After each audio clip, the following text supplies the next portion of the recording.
up and talk about the teams you love with the guys you love. It's just about getting the group together. I need you, you need me today. Let's keep touching each other. Let's make sure we feel each other. Let's make sure we smell each other's breath. Watch us on YouTube, Facebook, and X. You need 15 or 20 huddles to correlate with a number of cameras. Take the cameras off the field and there'll be no huddles. Now gather around because it's time to huddle up. West left slot, 323 wide stick on one. Ready, be alert for blitz. If it looks like man coverage, I'll check. I'll go 200 yes. You got to cut and crack. Now cut and crack. Red right 18 Bob on one. Ready, cut him and crack. If you look at this play, what we're trying to get is a seal here and a seal here and try to run this play in the alley. We know exactly what we got to do. All right? That's all we're going to do. Let's go out and kick the tape. All right? 1, 2, 3. Keep doing what you're doing. Get our guys after and make the play. Be right all the way outside. Wide, left, fake, 396 bag, B hand, C puck. Is that long enough for you? I want you to be proud of your profession. It's a great profession. Go out there and play this ball game like I know you can play it. With Drew Olson, Mythical, legendary figure. Bill Schmidt, Oh, my God. This man's been out all night. and Armen Sarian. This is it. Don't get scared now. Sanchez, we ready? Fox Sports Radio Wisconsin is on the air.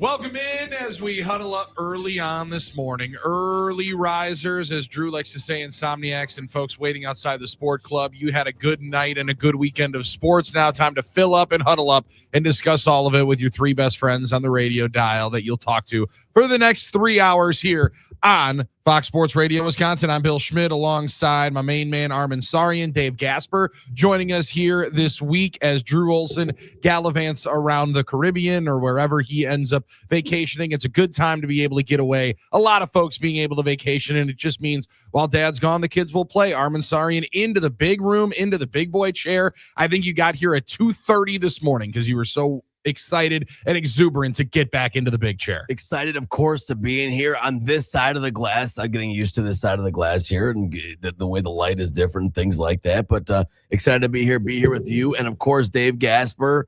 The old heads remember the original No BS. Here it is right here. So this is for the old heads, right? Not that old. It was last year. However, I do appreciate that. It's going to be a lot of fun over the next week as Dave sits in with us as you go over onto this side. Armen was excited, got himself into a chair right away, got himself spread out, ready to rock and roll, and then said, well, I did. Where are we sitting? Are we going to say? I'm like, well, you look pretty established over there, brother.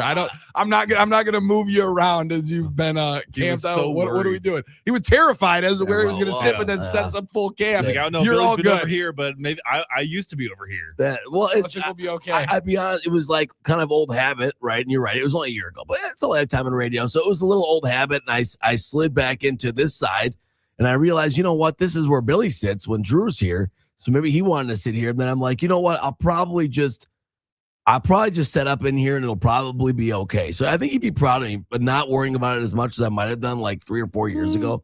Like I did check. I think you're lying to yourself. Well, I think you were worried. I think you were decently worried about it. I wanted to check in I did check in to make sure that you were good with it, but I wasn't going to be like, I'm not going to plug in anywhere.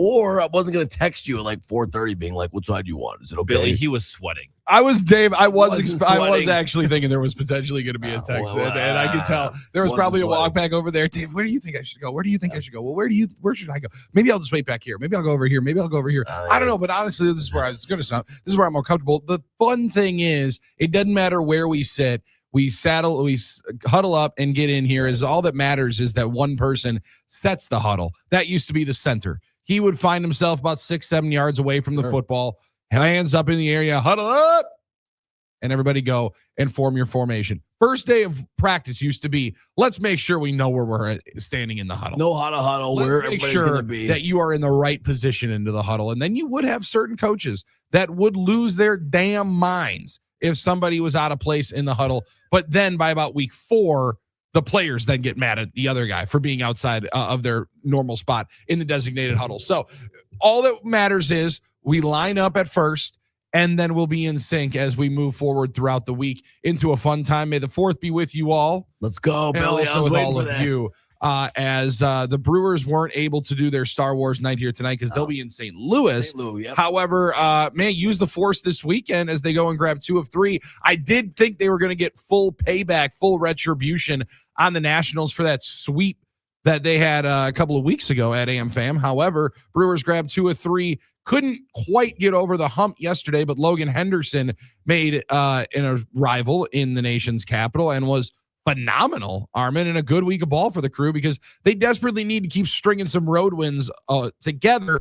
And I was listening throughout the last couple of days and over the week. I get it. I understand we become accustomed to a certain standard of living. And we do like to call back on last year of what was their record at this time? What was their record at that time? And this day they were 3 games under 500. And this day they were 1 game over 500 and they went on this kind of run. We always like to compare. However, comparison can be the thief of joy. And envy of trying to figure out what could be and where you should be, what you should be doing, can really rob you of a lot of fun. I hear a lot of people talking about this Brewers season as just a dismal spot that they're in. I mean, I get it. They did touch 500 a couple of different times. God forbid. 8-2 start does help you and buoys a lot of it. And that's one of the reasons why you try to get, as we've established on this show, the first goal. The 10 wins was Mike McCarthy's old adage. That's where you got to get to. 10 games over 500 is where the Huddle is standing as the first line of demarcation, the first benchmark, the first checkpoint for the Brewers in 2026 to get to. Any good baseball team to get to. They've been close. They haven't gotten there. However, man, I hear a lot of people talking throughout the last couple of weeks, and you would think this team was 5 games under 500. I led the Chicken Little radio a lot last year while we were getting torpedo batted in New York and batted around by the Twins and just beat to hell by the Cubs in May. They didn't necessarily feel like they had this kind of injuries across the entire team. And I don't remember it being all that bad a year ago. Feels like we're a little bit more, maybe it's just everybody around. Their houses have gotten remodeled and we're more worried about the lot that we're sitting on. But Armen, I don't think the Brewers' lot in life is all that bad at this moment where they sit right now. Sure, after dropping yesterday, amidst all the injuries, getting one of your 2 reinforcements back, the one that you thought was maybe coming second. It's ultimately going to go first. We'll get into the Jackson Churio thing over the next 3 hours. But 3 games over 500, it doesn't feel like it feels as if the anticipation or the belief is that the team has been a much more of a rocky road, so to speak, so far this year. No, not at all. I mean, I think your observation's astute, Billy. I had a similar one around last week. I tweeted about it after the Diamondback series. I said nobody complains about scoring 28 runs in a winning series like Brewers fans. Nobody, because it was a daily grind of why is this roster move taking place? Why is this lineup move taking place? Yeah, I think that's a fact, Billy. And if you look, in comparison to last year, and you're right, comparison's the thief of joy. However, it can offer you some positive encouragement now when you look at where the Brewers were last year. If you remember an amazing year last year, 97 wins, the winning streak. Now you don't expect streaks like that, the 30-4 stretch. But they were ahead of last year's pace this time. Last year, they weren't even 500 yet. So I think it's a couple factors, Billy, because I've noticed the same thing. I think the first one is we've lived really well now for a long time as Brewers fans. I mean, obviously, yes, we haven't gotten to a World Series and playoff success to that level, to the ultimate dream has still eluded us. But, for the last 8 to 9 years, Brewers fans, it's a full generation of experiencing winning to the likes that we haven't really seen around these parts for that long, I don't think ever. And I think that's a big part of it. I think we're used to living the way we're living. I think we're used to the amenities in which we live, and therefore you tend to get a little bit comfortable, a little bit kind of, shall I say, entitled to that winning and say, all right, yeah, we won again, but how come we're not perfect today? And I think the other factor is the NL Central is doing so well that you see your name in lights lower in the division constantly saying, all right, well, we're not doing well right now. Obviously, everybody else is ahead of us. The Joneses down the block, aka the Cubs, are doing great. So therefore, we've got to do better. And then there's the frustration there. And there's this idea, Billy, that, with Brewers fans, it seems like lately, like, yes, you can win a game, but what's the worst part of it? Joey Ortiz. Well, let's constantly complain about that. And I get it. You want to make your team better. You want your team to be as perfect as possible. But as we saw Saturday night, Golden Tempo showed us it's not how you start, it's how you finish. It's a long race we run in the baseball season, and the Brewers are well positioned. Billy, you mentioned it. They have a good foundation. They've won some games, over 500 here. They're in good shape here to set up themselves for a good May, hopefully another good month. That's the goal. And to set themselves up with a good contending record as we get closer to the home stretch. That's what the baseball season is all about. But I did notice this, Billy. I have noticed this a little bit. It feels like, that so much negativity around a team that's, I don't know, been doing pretty well. So they got this series. Would have been nice to get the sweep. Couldn't get it done. Didn't play badly, though. Logan Henderson, I thought, acquitted himself very well. Just couldn't get the hits you needed to on a Sunday afternoon in the nation's if capital. Logan Henderson doesn't slip and bust his crap right at the base of the mound, going and covering first base, what could have been? I mean, my man was sensational yesterday. And now I got cued into a new word, fledging. No, good word. A fledging is a young bird who's recently grown feathers and left the nest, learning how to fly. When Todd Rosiak said that it was Logan Henderson's second best start of his fledging Major League Baseball career, I'm like, whoa, why are we knocking the young man? I thought he was phenomenal. I thought he was good. It means that he's just figuring it out, just learning to fly, as the great Tom Petty song once said. Great song. He's just trying to figure out exactly what's going to make him in the major leagues. However, he just might be him. He might be a guy that needs to stay in the big leagues, not just be here for let's push everybody back a day start, because he was really, really good yesterday and desperately needed it with a bullpen that's been taking some hits as of late. I think like the performance spot, I mean, you mentioned Ortiz, but guy doesn't even have an extra base hit. At some point, there does need to be some production here. Boy, was he close yesterday, though. That one deep to the wall, and I wasn't the wind warning track power. That wind knocked it down. I mean, that's what it was. The wind knocked it down. Sure, course, this was a guy that had, I think, double-digit homers a couple of years ago. But you're right, he hasn't had. Like, you need to produce at some point offensively, especially when there are ostensibly there are options down the line that could be replacing you. Multiple. You've already paid. That is already on a payroll that would be somewhat significant. Now, obviously, Cooper Pratt's got his own at-bat problems, and our boy Dobler will fill us in on how his weekend offensively went this weekend on the YouTube chat. You can join there as well. Whenever you tap in on the YouTube stream, make sure you're hanging out with us throughout the day.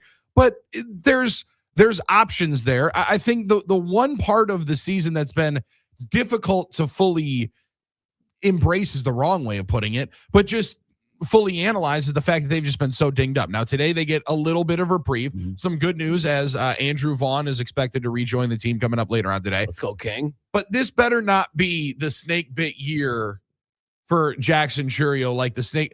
Dave, was that 2016 that started out with the scorpion bite for the Brewers down in Arizona? It might have been. It was 2015 or 2016, and it ended up just being an absolute snake bit year. They lost significant injuries throughout the entire year. 13 was when Doug Melvin got the snake bite. Melvin got bit. 13, that's the scorpion bite. 2013, yes, the scorpion bite of 2013. Arizona bark scorpion, by the way, in case you were curious about the specific genome of the specific species. Right, Billy? Yeah, totally. So, and so that starts out the year in spring training of your general manager getting bit by a. That was where Arizona bark scorpion. Sorry, that's where you fit in the exact one. So as that happens, we're fitting it in. Listen, if he was in a different chair, it would have been on the right time. But as you're learning throughout the year, or the years, it is going to go wrong. You're going to find different guys that have positive years, some guys that are able to find the best years of their career. Mentioned the guy last second ago, Andrew Vaughn, they're getting back. He definitely had the best year of his career, maybe a career-saving year last season when he gets brought over. Jackson Chourio might just have to go through it this year. I hope this is not the case, but as he ultimately x-rays were negative, as Jackson was getting himself ready to return into the rehab assignment, expected to rejoin the team coming up today as they open up the 3-game series, and then fouls the ball off his foot and has to go get x-rays. Unbelievable, right? But those things are going to, listen, bad break, tough break, hopefully not literally, but fouling a ball off your foot, getting dinged up, it's part of the baseball season. So, Billy, this is the Armen positive mind. Try to manifest this thing. And you know what? Get the stuff out of the way now. Get him going through the summer and then get him hot for the fall, right? This is the way I think about it. But the Brewers could use a little bit of good luck in the injury news. Now, I will say this. when you talk about injury luck, and obviously we know what's going on with Woodruff, we're not really sure exactly what it is, but maybe a dead arm, going to try and work through it. Had the scare with Miz. That's why you have organizational depth, right? And Dave always speaks to it. That's why you have a Logan Henderson, right? Available, ready to go, guy you believe in. And so it kind of harkens back to this Ortiz situation as well. You have options there below, but yeah, it would be nice to get a little bit healthier here. But listen, being injured and working through injuries is an issue a lot of teams have. We tend to let we're the main character in our own worlds, right? So we focus on the Brewers injuries, but this isn't something that's eluded them the last few years. I mean, they've had injury bugs last year, Billy. It was a lot of the pitchers early on. You had the Elvin and the Chipmunks Rodriguez experiment. So that's just what the Brewers have had to go through. And if we can acquit ourselves well and get this record and not say the Mets record or the Phillies record or one of those teams, I think we're hanging in there pretty well. Just trying to tread water or a little bit better if we can. Well, yeah, that's the thing. Like, it does feel you're a little bit better than treading water, right? You're 3 games over 500. Could be a lot worse. Now, granted, for those that will tap themselves into the standings now that we've reached May, you are a game and a half out of the wild card. However, you get to face all of those teams. You get the Reds and you get the Cardinals coming up here today, who have been a little bit upstart. I think a lot of even Cardinal fans are maybe pleasantly surprised how good they've been over the first month plus. But just the video of Jackson Chourio hobbling around, jumping around out of the batter's box in a Nashville Sounds game is just nothing I needed to see. Was not welcome sight. Just like I also didn't need to see Jacob Mizorowski in the midst of a 5 1/3 of no-hit baseball. Masterpiece. My man's still figuring out as the long giraffe exactly landing and moving. Like, you really think you were talking luck. On the injury luck, that could have been far worse. Could have been worse. So you have to look at if I am going to take a drink out of that positivity glass, yes, could have been a lot worse. Looked a lot worse. Yeah. Was I the only one that immediately saw that and said, "Oh my God"? Back-to-back days.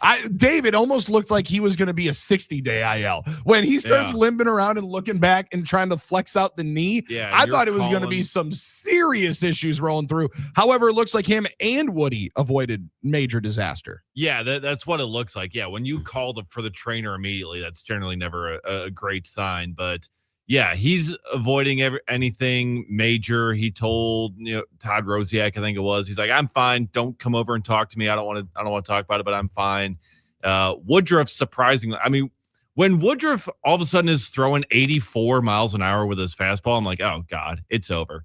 You think like that was your first thought, like it's never going to come back, like this is the end, this is Chet Steadman's like to all of a sudden go from 92 to 84. Right. I mean, it's like there is something major wrong. He's going to be out for months. Sure, like something serious there, but somehow he ends up being fine, at least for now. We'll see ultimately how long they take for him to get back. But yeah, it was one thing after another, because Thursday you had Woody, Friday you had Mizorowski, Saturday, Chourio fouls one off his foot.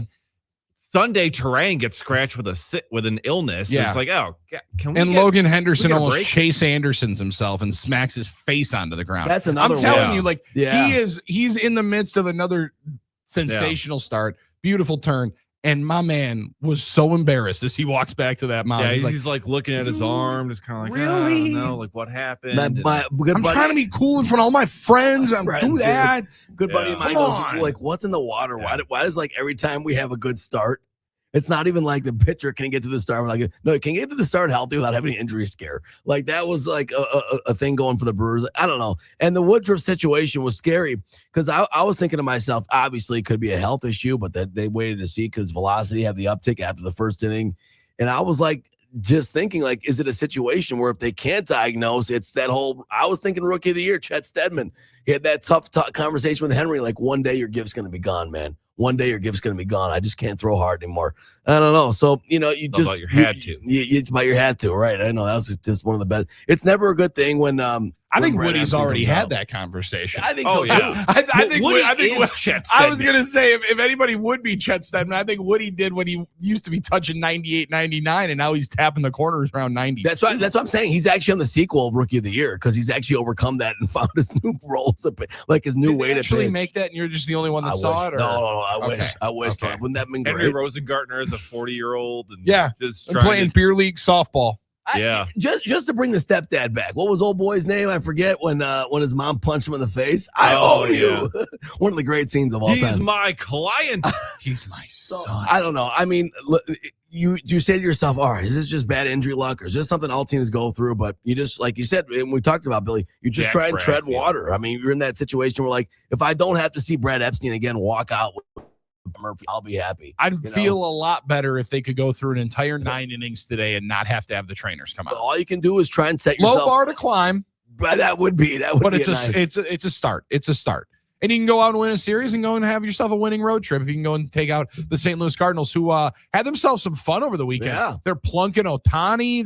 They beat the Dodgers a couple of times. So the Cardinals are an interesting club. They have been warm ass over the last couple of years, and I've been a big fan of it. I have really, really enjoyed the fact that the Cardinals had a point in time where they continually, day in and day out, were setting new lows for attendance. The great St. Louis baseball fans have a team that they can enjoy, and now hopefully tonight we can enjoy ourselves for the next 3 days, and the Brewers can go take 2 of 3. We had a couple of Game 7s over the weekend, get into throughout the day. We had a ridiculously wild hockey game last night involving the Wild, pardon the pun, but an avalanche of goals ended up taking out the Minnesota team last night. We'll discuss all of those. And for those that have been waiting,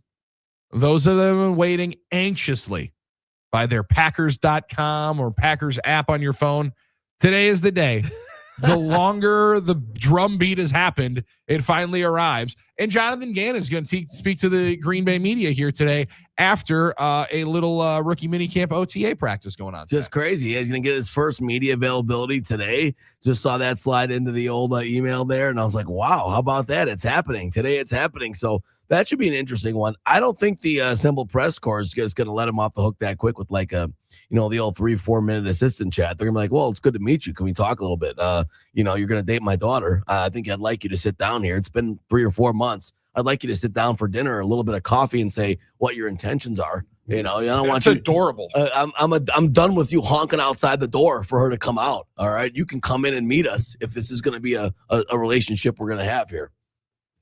Your thoughts, Billy? I mean, this is Jonathan Gannon. This is the defensive coordinator, okay? This isn't like the 24th guy on the totem pole here. Yeah, the notoriously super angry and tough Green Bay media is going to go and have that weird conversation with him. Well, I think Matt Schneidman's going to have some questions. They'll definitely ask some questions. That's but, what I mean. They'll ask questions. They're not going to get any. They're not going to get. You think they're going to get longer than Adam Senovich or Cam McCord, who's also being introduced to the Green Bay press conference corps this weekend? Well, that's the other one. I think they're going to get your standard 10 minutes, and that's going to be it. I appreciate that you think they're going to sit down for a fireside chat and get to know everything about him. No chance. No chance. If that was going to happen, it would have happened 4 months ago. But he is the defensive coordinator of the Green Bay Packers, and the first time we get to hear from him is going to be today. Yeah, maybe he's just going to appear in a podcast somewhere. Maybe that's the next way to do it. Maybe that's where we get the open up again. At least a little information on what you plan to do with our defense would be nice. Clearly seemed like a super dynamic podcast guy in that interview, sir, that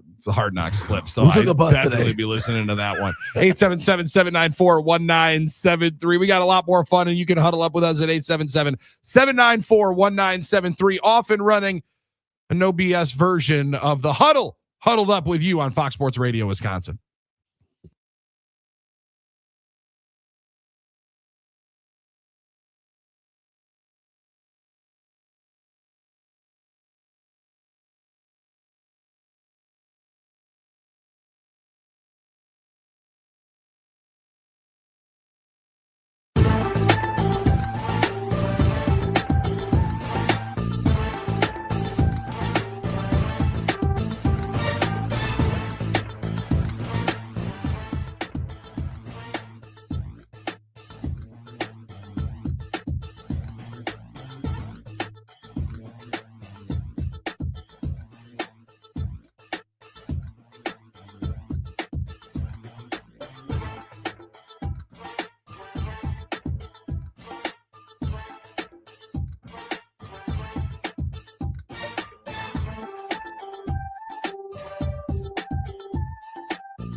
Back on the huddle, Billy, Armen, and Dave Gasper in with you. Drew Olson on vacation this week, and you can vacation with us on the NicolaLaw.com talking text line 877-794-1973. Not like a Carnival cruise line, not going to be anything bad that happens on this one, or a Spirit flight that gets canceled just before you go because they shut down operations. Oh, my poor Spirit Airlines. And kicks to the balls Monday. What a beautiful kick right to the gonads to those value shoppers in the sky, Armen. The Walmart of the sky, Spirit Airlines finally meets its demise. Oh, you don't know anybody like that personally, do you? I mean, nobody that's trying to find one. Rest in peace, my sweet, that sweet flew Spirit a number of different times. I love Spirit. And actually would advocate for it. I didn't think it was as bad as people made it out to be. Now, I also never witnessed a fight. I also never witnessed a brawl. Maybe I didn't. Maybe I got robbed. Maybe I didn't get the full Spirit experience. I just get to and from my destination cleanly. And now, since they are out of the sky, we can give them a celebration. Thank you, Spirit. Done good. Not one plane crash. Never fatality. I mean, again, like you can set a bar very low. Right. Spirit never had a plane crash. They had a lot of things. That's an important bar. They had a lot of things go on. A lot of stuff go on. They did. However, they got you to and from. There might have been a lot of extracurriculars, and it might have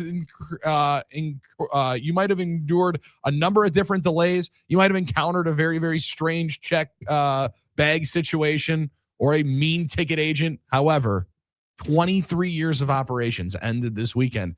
I think it was actually more. Actually, was it 23? I thought it was. I heard a different number. I thought it was like. I thought they started in the 80s, like so 30 something. Listen, a spotless safety record, and I don't know, Billy. Yeah, to your point, you might have seen something. You might get free entertainment on the flight. I mean, that was part of it, And listen, I'll be quite honest with you. If I'm paying for a plane ticket one way and it's less than $40, I'm getting what I expect. I mean, I'm getting what I pay for, and what is that? Is a ride. I'm getting a ride. It might not be the Uber XL. It might be the Uber share or whatever it is.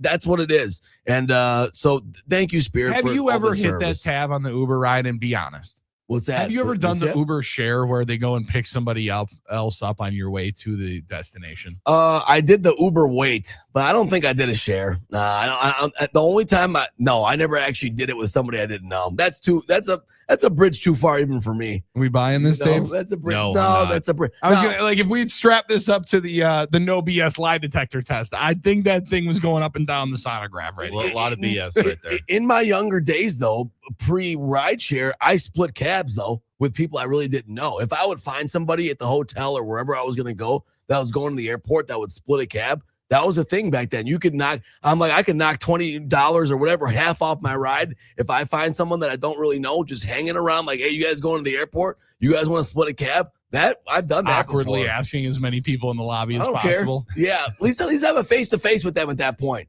If I'm doing the Uber share, I don't get to see this unidentified, miscreant. I don't know what type of person is going to be coming up on. But if I can at least see that person face to face and make my own value judgment. That's a bridge too far. I'll get in some random cat's car that I have no clue of who they are, but don't let anybody else into this car. That's right. Now, okay? This is going to be my own situation. One stranger that I'm ready. That I'm feeling confident enough to meet in this. So I like that deal. I'm glad you brought it up. We'll get to game balls and kick to the balls. All set to go. Regular stuff here on a Monday. Regular go. We'll go all with our regular guys. Look, Antonio's out of the game. He broke his arm. We'll go with all of our regular guys and all the regular stuff. All right. Mike Holmgren used to say so. We're gonna have that. But pour one out for my lovely Spirit Airlines.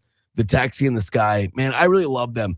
Spotless safety record. And Billy, they did pretty good getting you to and from your destination on time. I always, memes aside, I always thought they got a bad rap, but clearly not a business model that worked in the end.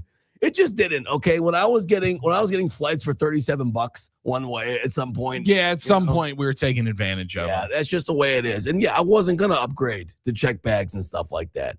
My buddy's like, well, you didn't help them, Armen. Like, you didn't help them stay in business. You never bought the upgrade seats. You never paid for a check. Well, no. Definitely never got the credit card. That's the whole point of Spirit. I have a friend that has a Spirit Airlines credit card. He did. Does it still work? I'd wonder. No. Yeah. Should give him a call today. Okay. I'll give him a call today and see if his see if the Spirit Airlines card would still work. I would assume I doubt they so. answer the phone. They're not answering the phone. No, because I mean, I was while I was doing all my exhaustive show prep in the Oval Office. I was watching this one video. Key influencer was going through, enjoy my Spirit flight home from Orlando to Columbus, Ohio. Well, that didn't happen because they got shut down right as she was about to board. So I was wondering how many different people that actually happened to throughout. Like one last good FU on the way out. Yeah. Hey, by the way, we are going to cease operations. And much like, sometimes there'll be the story of the world that we live in here in sports and in the toy aisle, somebody will get traded and inevitably find out because they didn't answer their phone when their agent was calling them or the GM was trying to call them, or maybe they didn't get it in time. Somebody leaked it out to their insider friend they may have gone to Sedona with. All of a sudden it hits on the scroll of, insert player X here has been traded to the New England Patriots. Sometimes you'll learn about it that way. Seemed like all the gate check folks were learning that Spirit had shut down by everybody walking up to him saying, hey, my flight just got canceled and looks like you got shut down. You guys don't have a job. Rebook my flight. Why are you not helping me? See, that's the toughest thing. I'm sorry. I'm not kick rocks. I was wondering also if the Spirit gate check person would just say, hey, man, I appreciate that you're upset. I just lost my job. I just lost my job by somebody walking up to me right. with a damn near QR code saying, scan here for a new flight on Southwest because Spirit Airlines just left you stranded. I felt bad for the folks that were working there. All of a sudden they're like, wait, are we now a Spirit Halloween? Yeah. And it's a little early in the year to be changing the yellow airplanes into Spirit Halloween shops, but maybe that's what we're doing nowadays. Well, and that's a tough situation, and at risk of like trying to totally compare it. Like we've been in some weird situations in radio, but very strange. I would say this: like if you're a passenger, all right, and we've heard this a lot, Billy, recently. I mean, always, but more recently, I'd say is the new thing of people complaining about their air travel situations. Oh, that important is people on the internet, big business right now. Big business, right? So we've heard this a lot. It went from complaining and telling everybody about all your health issues. Yeah. When somebody goes, oh, I went to the doctor today. Yeah, but listen, I was at the doctor last week and I got something way worse. Yeah. Now it's, I got an airplane story for you. And I got a travel story to bitch about for you. And I felt like about a month ago, we were on a generational run of like really like famous, well-known people, a lot of followers, celebrities, pseudo-celebrities, trying to get sympathy on the internet by complaining about their travel situation to Twitter and the internet to try and get public outcry. Like we were on a generational run of that. It felt like every day I was opening the app, it was like people thinking they were going to get rich. So thanks United or whatever for canceling, like trying to get like the people to support like your own inconvenience. Like you really thought people were going to care about you being inconvenienced. So I would say this in that vein, like if your plane was delayed or canceled in any situation, this is probably the best excuse. Because you know how we are, like when we're traveling, it gets delayed, it gets canceled. We want a reason why. We want to know what you're going to do for us. We want restitution, angry at the gate counter. It's like, what's going on? Why is it canceled? Well, the whole airline just ceased operations. Yeah. That's like the best case scenario. Like, you know what? That is the best excuse you are now out of business. You just don't exist anymore. Yeah. That's the best excuse you can give me. Sorry, sir. This is a Wendy's. I mean, like, as much as it sucks for me, I have no rebuttal to you right now. I'm like, all right, well, I guess that's an easy way to explain it. Like, we just we're not operating service anymore to anyone ever. So I'm like, all right, you know what? I guess that flight cancellation made a lot of sense to me. Now I'm going to go about my life. You know, it completely makes sense. So another one bites the dust, man, right there. So I don't know. I'm finding a Legion flight somewhere, I guess. Which corporate business or just business in general closing its doors has hurt you the most? Man, that's a tough one. I mean, I don't know that Spirit. I don't think there's anybody in the Milwaukee area that would even say Spirit in the airline industry would be the worst one. We know who that is. We all know who that one is. Midwest. However, they got bought, right? Like, so it's kind of a different deal. They slowly faded away. You knew you were going to get your last cookies, right? Like, you knew that it was closing up. You knew that it was closing time. Mine, out of the blue, down the ramp, man, pour one out for Boston store. That's a good one. Man, that's a good one. You talk of as many places and malls I know that you enjoy walking up and down. I love the Boston store. Yeah. The Southridge entry point was Boston store. That was it was not the food court. It was not one of the anchor stores on the far end. Not it was Sears. Smack dab right there in the middle. And you walk through 5 women hardcore trying to push perfume on the you. Lancome counter. Before you get to Annie Ann's. The Clinique thing, I mean, you really felt like something was going on when That you one went to just that all Clinique counter and stuff. Like, I didn't do it, but my mom did when I was a kid. I remember like, man, they're giving like free like makeup things going on. It was when our kids watch National Lampoon's Christmas Vacation, they're going to not understand when Chevy Chase goes to the perfume counter and that woman's sitting there. Great scene. Not going to understand it. It's going to go right over their heads. That would be a tough one for me. What about you? 877-794-1973. They were also on that Kohl's kind of like level of getting great Packers sweatshirts deal after Christmas. Like when I was a kid, sure. I was getting Packers gear on sale like all over the place. So that's a good one. Like, knockoff jerseys for about half the price. Would be good time here now because they'd still be better than the Fanatics ones. What business broke your heart? I mean, Lucille's Piano Bar was a lot of fun in my youth. When that thing went on Old World 3rd Street, when there was no more Lucille's Piano Bar to find all the bachelorette parties at, like every Saturday night. Patucci's was a tough one. Patucci's. Oh, yeah. Oh, my goodness. Yeah, Loved that's a good one. Patucci's. What about Dollar Bomb Night was a different level. Again, probably not a sustainable business model. What about Victor's on Van Buren? That was a favorite for some. I mean, now we're just talking about bars, but it's like, hey, what are the? Well, this might end up being a bar conversation. Yeah. We are the city that has the team called the Brewers. Right. God forbid we are sad and nostalgic about bars. What business shutting down, closing its doors hurt you the most? The Bradley Center. That's true. That one definitely hurt. But that was just the building. But we got a better one. Yeah, it wasn't a business. It was just the building. Toys R Us. Oh, good one. That is a good one, Dave. Yeah, I was going to say GameStop, but they're very much still very much a business. I've just not gone into a GameStop in 15 years. You didn't get the stock 3 years ago, whatever that was. No, I should have. Yeah, I should have been in on that. Yeah. I should have also been in on the actual money-making time of crypto, but I wasn't. Instead, I'm in radio with all of you at 877-794-1973. We are going to get back to the sports, back to the hardcore sports, talk some Game 7s, second best words in all of pro sports, and one guy that did not get to participate in Game 7 was one of the reasons why a lot of people thought the Bowser in the East would be the beast of the East. Instead, out like a light are the Boston Celtics. The Philadelphia 76ers dispatched them in Game 7. Talk about that one. Talk about the two home teams getting by yesterday in the East, and a lot more NBA playoffs and some playoffs in general coming at you throughout the next couple of hours here on the Huddle. We'll have Scott Dolphin coming in here. As Armen said, we're going to run our similar stuff. Not all of our similar stuff. Hunter Baumgart is not going to be able to join us here today. He is he's in the rehab group. He's going to be back with us coming up hopefully tomorrow as listen, all the Brewers players are dealing with things. That's right. We're dealing with some things. We're going to get ourselves back, and we're going to get ourselves even better than ever. And Hunter's going to join us coming up tomorrow as well. 877-794-1973. It's no BS edition of the Huddle because Dave Gasper's right there. Armen's in the big chair. I'm Billy Schmid. Drew's on vacation. Huddle up with us. It's Fox Sports Radio, Wisconsin.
Into the second round of the NBA playoffs and back on the huddle. I'm Bill. That's Armen and Dave Gasper on the other side of the glass. So you're at 877-794-1973. Also robust already into the YouTube comments. Glad we're hanging out there. Into the second round for all of those into the NBA playoffs. Had a couple of game sevens over the weekend. Armen, Pistons, outpaced the Magic in the second half. Man, the second half for all these road teams, most importantly, the third quarter was the backbreaker. Raptors and Cavs was knotted up at 49 apiece after 24 minutes.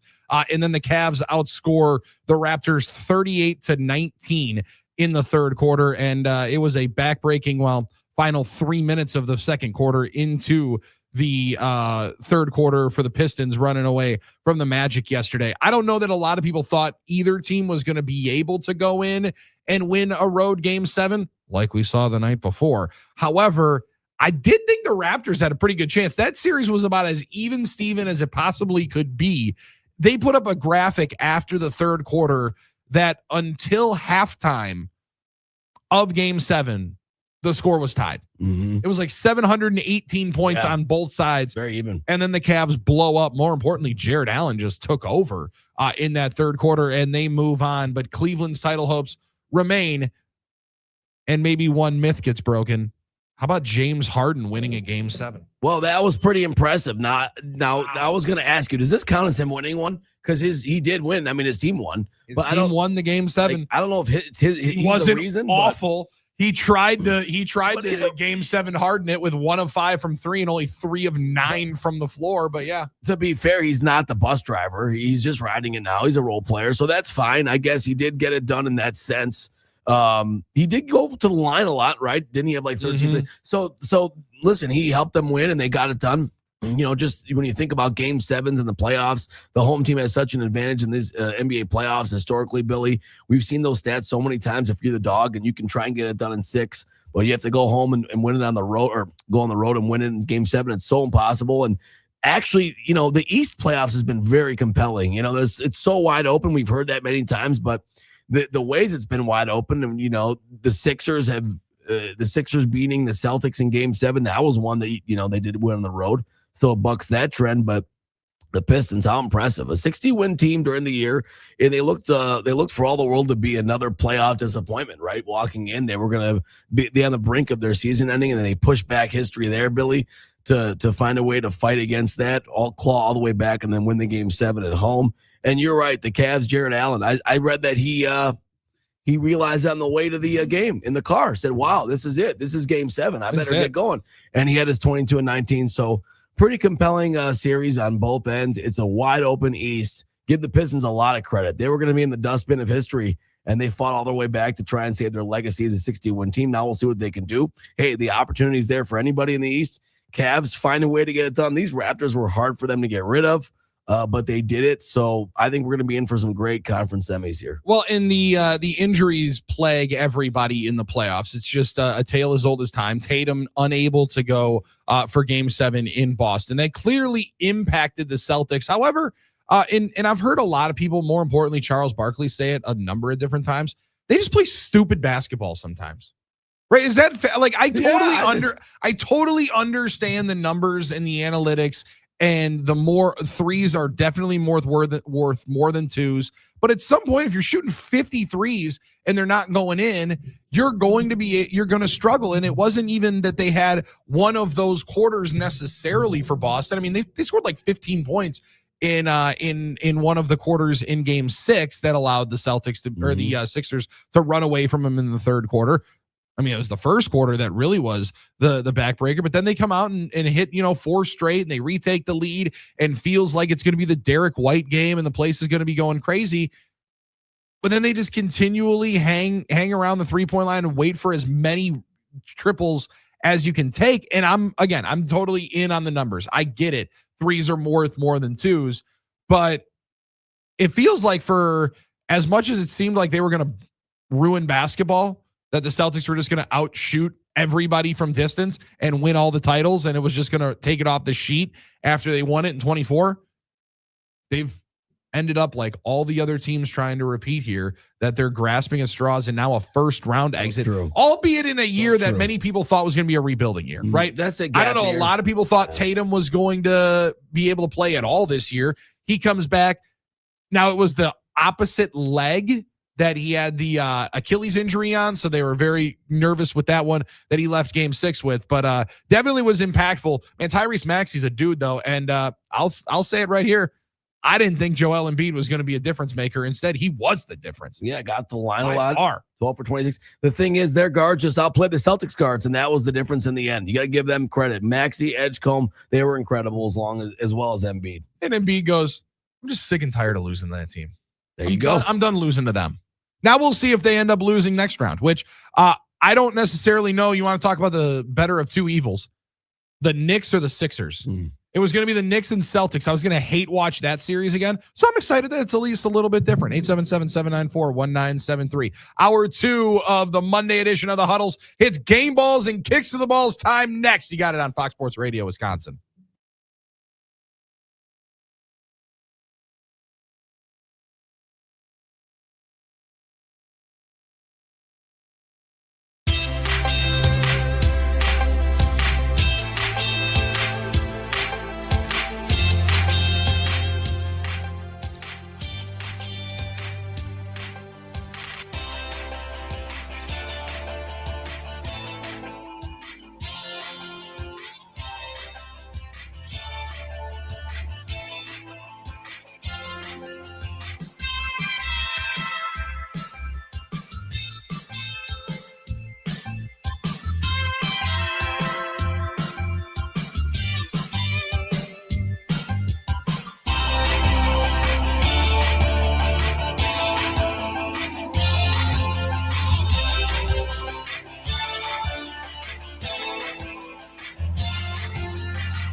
The Brewers lost to the Nationals 3-2 in D.C. Garrett Mitchell and Joey Ortiz drove in runs, while Logan Henderson, freshly called up from AAA Nashville, was perfect through 4 innings. He gave up 2 earned, but he also didn't walk a batter and struck out 8. The Brewers will continue their road trip tonight in St. Louis against the hated Cardinals. According to SI's Bill Huber, Green Bay will not sign any of the players it hosted for tryouts over the weekend. The group that visited the Packers included wide receiver Chase Claypool, who had 175 catches and 13 touchdowns so far in his career.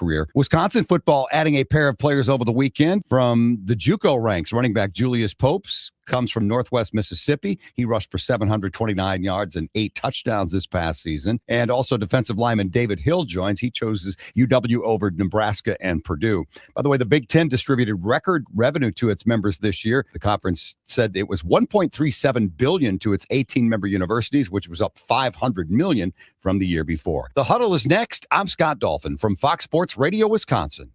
Good morning, Wisconsin, and welcome to the Huddle. I'm all for someone huddling if you have something to say. It's time to wake up and talk about the teams you love with the guys you love. It's just about getting the group together. I need you. You need me today. Let's keep touching each other. Let's make sure we feel each other. Let's make sure we smell each other's breath. Watch us on YouTube, Facebook, and X. You need 15 or 20 huddles to correlate with a number of cameras. Take the cameras off the field, then there'll be no huddle. Now gather around because it's time to huddle up. West left slot, 323 wide stick on 1. Ready, Biller for blitz. If it looks like man coverage, I'll check. I'll go 200 hit. You got to cut and crack. Now cut and crack. Red right 18 Bob on 1. Ready, cut him and crack. If you look at this play, what we're trying to get is a seal here and a seal here and try to run this play in the alley. We're going to tackle what we got to do. All right? That's all we're going down to. Let's go out and kick some tape. All right? 1, 2, 3. Keep doing what you're doing. Sit our guys after and make the play. Be right all the way outside. Wide, left, fake, 396 bag, D hand, C puck. Is that long enough for you? I want you to be proud of your profession. It's a great profession. Go out there and play this ball game like I know you can play it. With Drew Olson, Mythical, legendary figure. Bill Schmid, Oh, my God. This man's been out all night. and Armen Sarian. This is it. Don't get scared now. Sanchez, we ready? Fox Sports Radio Wisconsin is on the air.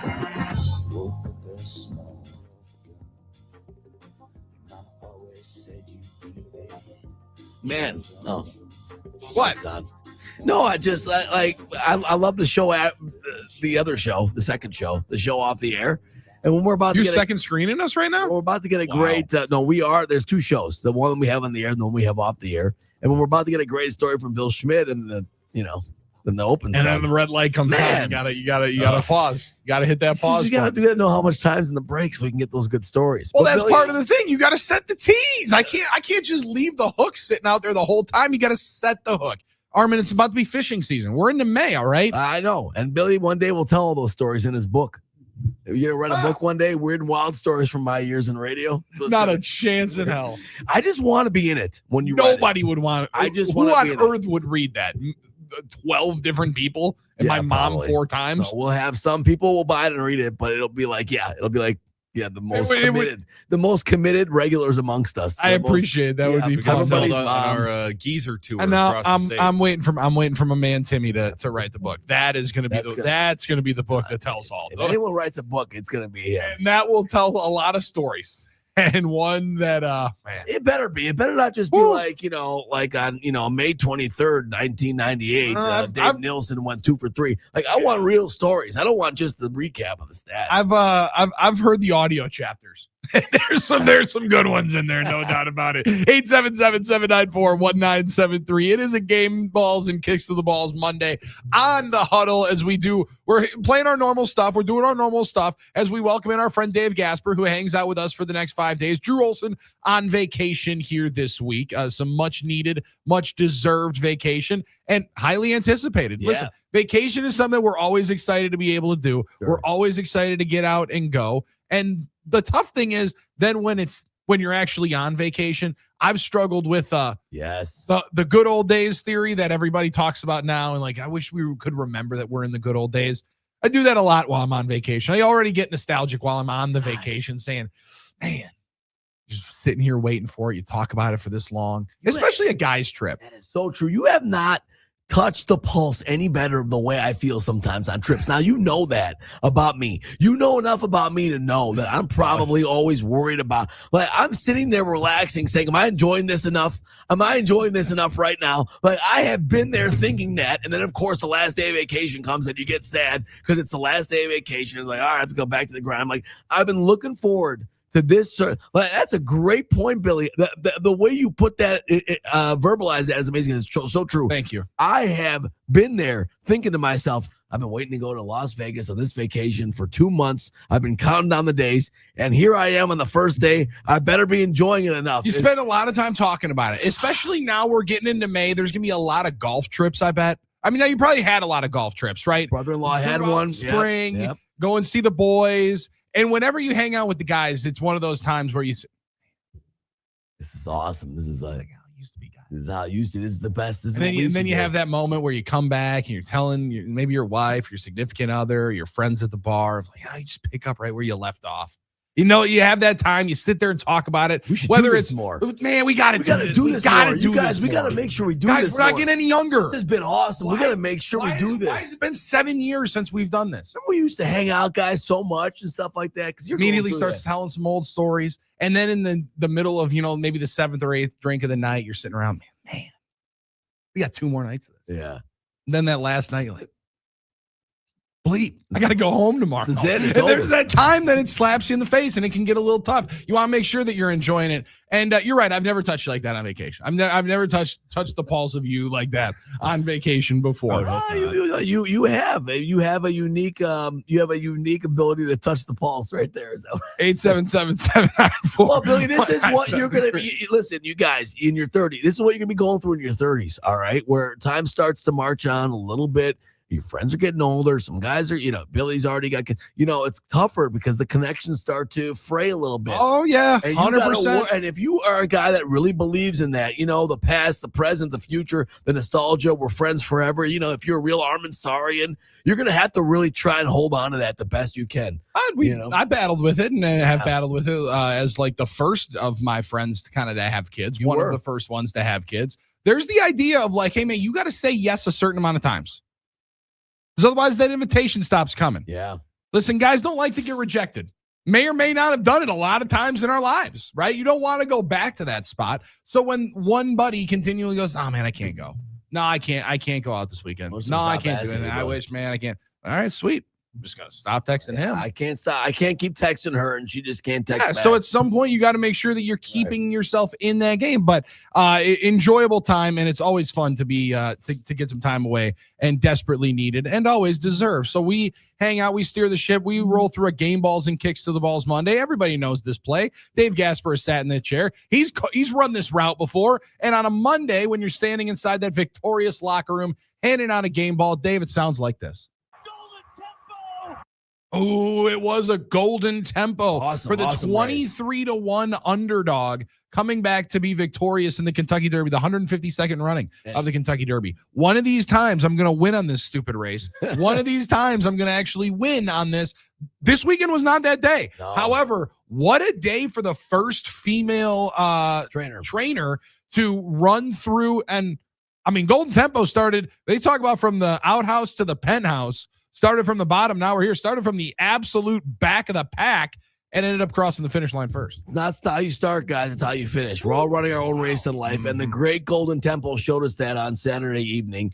23-1, but Billy, you could have got a longer shot. I know those odds started to change as you got closer to the race. But Sherry DeVoe, congratulations, first female trainer to ever win the Kentucky Derby in the 152nd running, and what a run that horse had. Incredible stuff from the back of the pack all the way back. Now, sometimes in a crowded field, it's an advantage to have some room to work a little bit. And the jockey was Luis Ortiz, whose brother, Arad Ortiz, had Renegade, number 2 horse. I don't know if you realize that. Wow. So that was brothers first and second? And Renegade was the favorite, but unfortunately drew the inside rail, which is an impossible place to win from. Well, not impossible, but very, very tough. Came pretty dang close. Came pretty close. Yeah. If there was any horse and jockey to do it, they said it was it. As you can tell, Billy, I read extensively on my Mark Belling Kentucky Derby. Well, listen, maybe there you can actually start winning now. Because I was like a lot of others, it appeared later into the process. I was on So Happy. I was trying to have the Miss Rachel horse win. I love that. Because that damn song plays all day long. I'm so happy today. Yes. Jump, clap, spin, Hey, jump. Yeah. All throughout the day that song plays. Right. I'm like, well, holy cow. Then I can actually play it victoriously. And then But as the day continues to roll on, So Happy was sitting right here at about 12 or 13 to 1. And jumped up. 10 to 1. 8 to 1. 5 to 1. It's the betting favorite. Well, not winning this race. There's no chance. You're never going to win, I feel like, when you have the favorite in the field. Now, ultimately came down to whatever. It was third or fourth best odds. But you got to find somebody right there into the middle, into that sweet spot. And I thought that was going to be the Great White. Then my man started going and he was bucking all over that place. He bucked that guy right off of him. That was wild stuff. He's just awesome. Get the hell off my back right there. I mean, that just was an epic mmoment right there. You mess jockey, around with a Great White, you don't know what's going to happen to you. Jockey looked pissed. I was like, does he still get paid? I was wondering about that. Is that why he's so mad? Well, you know what I mean? Because you get paid to ride this. So next, he's not running in the Derby. That's probably the reason why. That could be it, Dave. That could be. Wait, so you mean that he would be more upset about not being able to ride a horse in the Kentucky Derby, the actual race? It's loaded.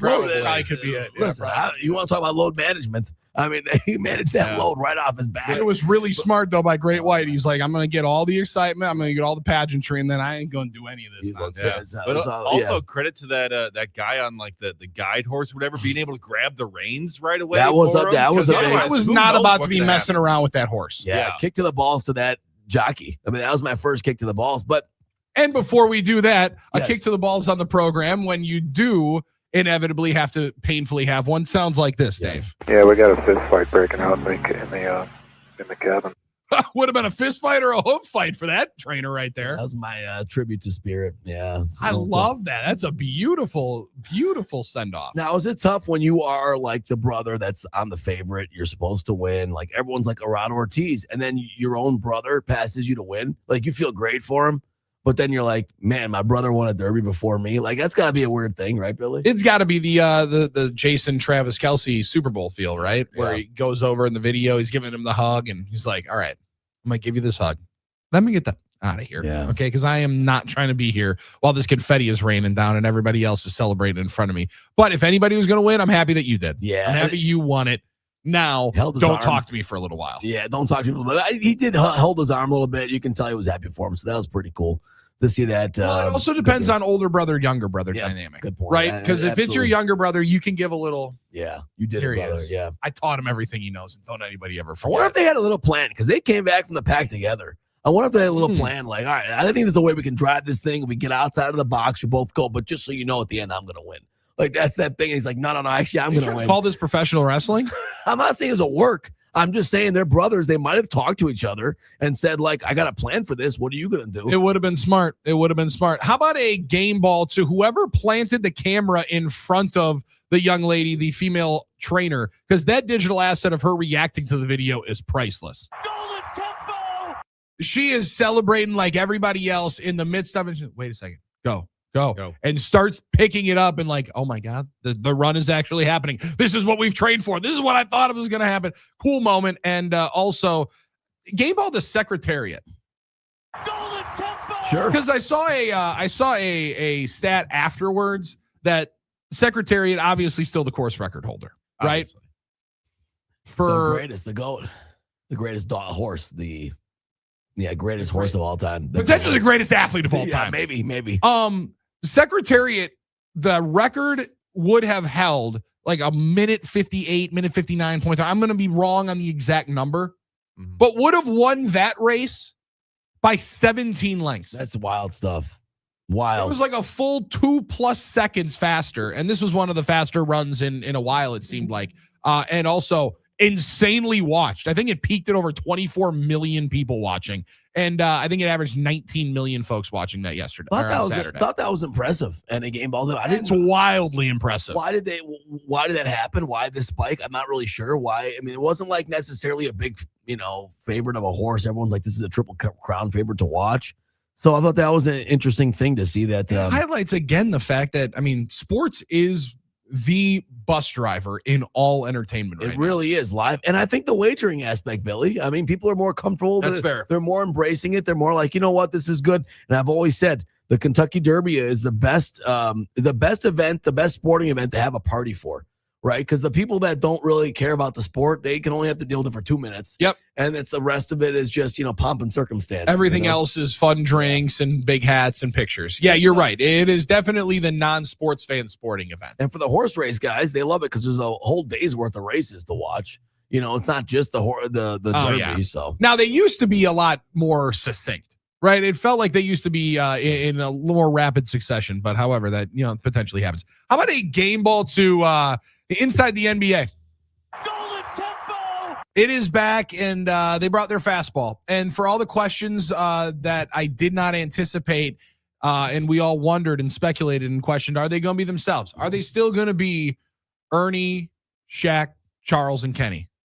Well, they're still themselves. They were always going to be themselves. Nobody's going to tell Charles Barkley what to say on television. You might tell him what not to say, and then he's going to go say it on television. Sure. The real question was going to be, do the producers still have their fastball? Do they still bring the heat? And when they went gone fishing with the Boston Celtics earlier this weekend, they still had the fastball.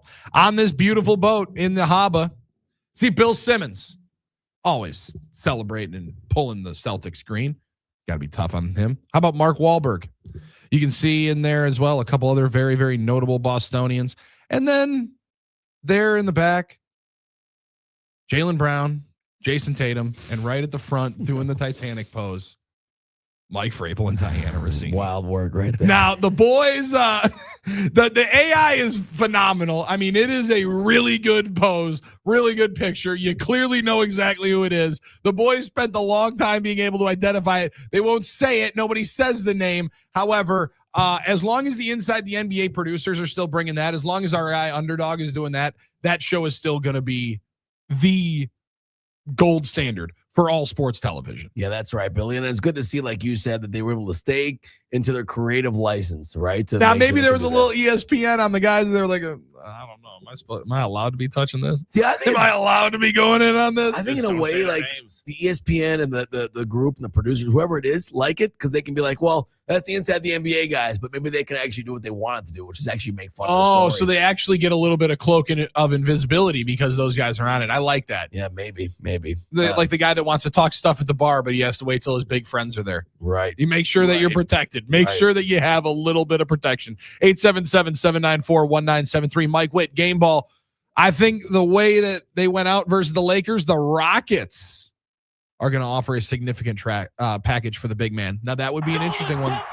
The Rockets were a team that would be in the mix earlier on in the proceedings. A lot of people thought that they would be one of the heavy hitters and heavy bidders for Giannis' services this past offseason. Yeah. Then they made the trade for Kevin Durant. I'm like, well, Armen, they're not doing that. They can't be trading for Kevin Durant at this point. They don't have the assets. They have Kevin Durant. That's their move to go get the veteran that's going to take them over the top. And then KD happened. And then my man had to have another burner account and then completely tanked that entire season. Whether it's all true, not fully true, somewhat true, the truth is that impacted the heck out of that team and completely rotted their season away. And I don't know how that thing can return there in Houston. Yeah, it did. They almost found a way to get it done still and kind of revive that series, but they couldn't complete it. And Houston's kind of in a weird spot, so maybe they feel like they have to be drastic, make a move. It's going to be interesting to see. You've been bringing it up a lot. Which team will be desperate enough? For a while, to me, it looked like Detroit might be that team, but I guess not now. Look, it's a wide open playoffs, especially in the East, Billy. So I think that might bode well if you're looking for a lot of teams to be in the market because maybe everyone feels like they can be the team with a shot. We'll wait and see on that one. But I don't know. It's going to be an interesting summer, that's for sure. 877-794-1973. Game balls and kicks to the balls. Send them in throughout the morning. We have them rolling on with you. And our guy, Dave Gasper, is firing out the kicks to the balls and handing out game balls. And our friend Scott Dolphin always gets a game ball when he joins us. And he does that coming up on the other side when we reach halftime here on the Huddle with Dolph. It's Fox Sports Radio, Wisconsin.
Welcome back. The Huddle is here on Fox Sports Radio Wisconsin. I'm Billy Schmidt, Armen Sarian in the big chair over there, and Dave Gasper is with us as well. Drew on vacation. We reach halftime, and Scott Dolphin steps in and sits into that Drew Olson chair right there into the captain's seat. Yeah. Oh, we got to get Dave. There we go. There we go. I feel honored. I don't know if I can fill, Drew Olson's shoes or butt or whatever you want to talk about. Yeah. No, you we should can't be hold your you mic flag, Dolph. We appreciate you being allowing us to be able to broadcast you, the multi-time CMA award winner. Yeah, I appreciate that, buddy. I'm kind of out of the loop, though. I didn't watch much sports this weekend. I was busy.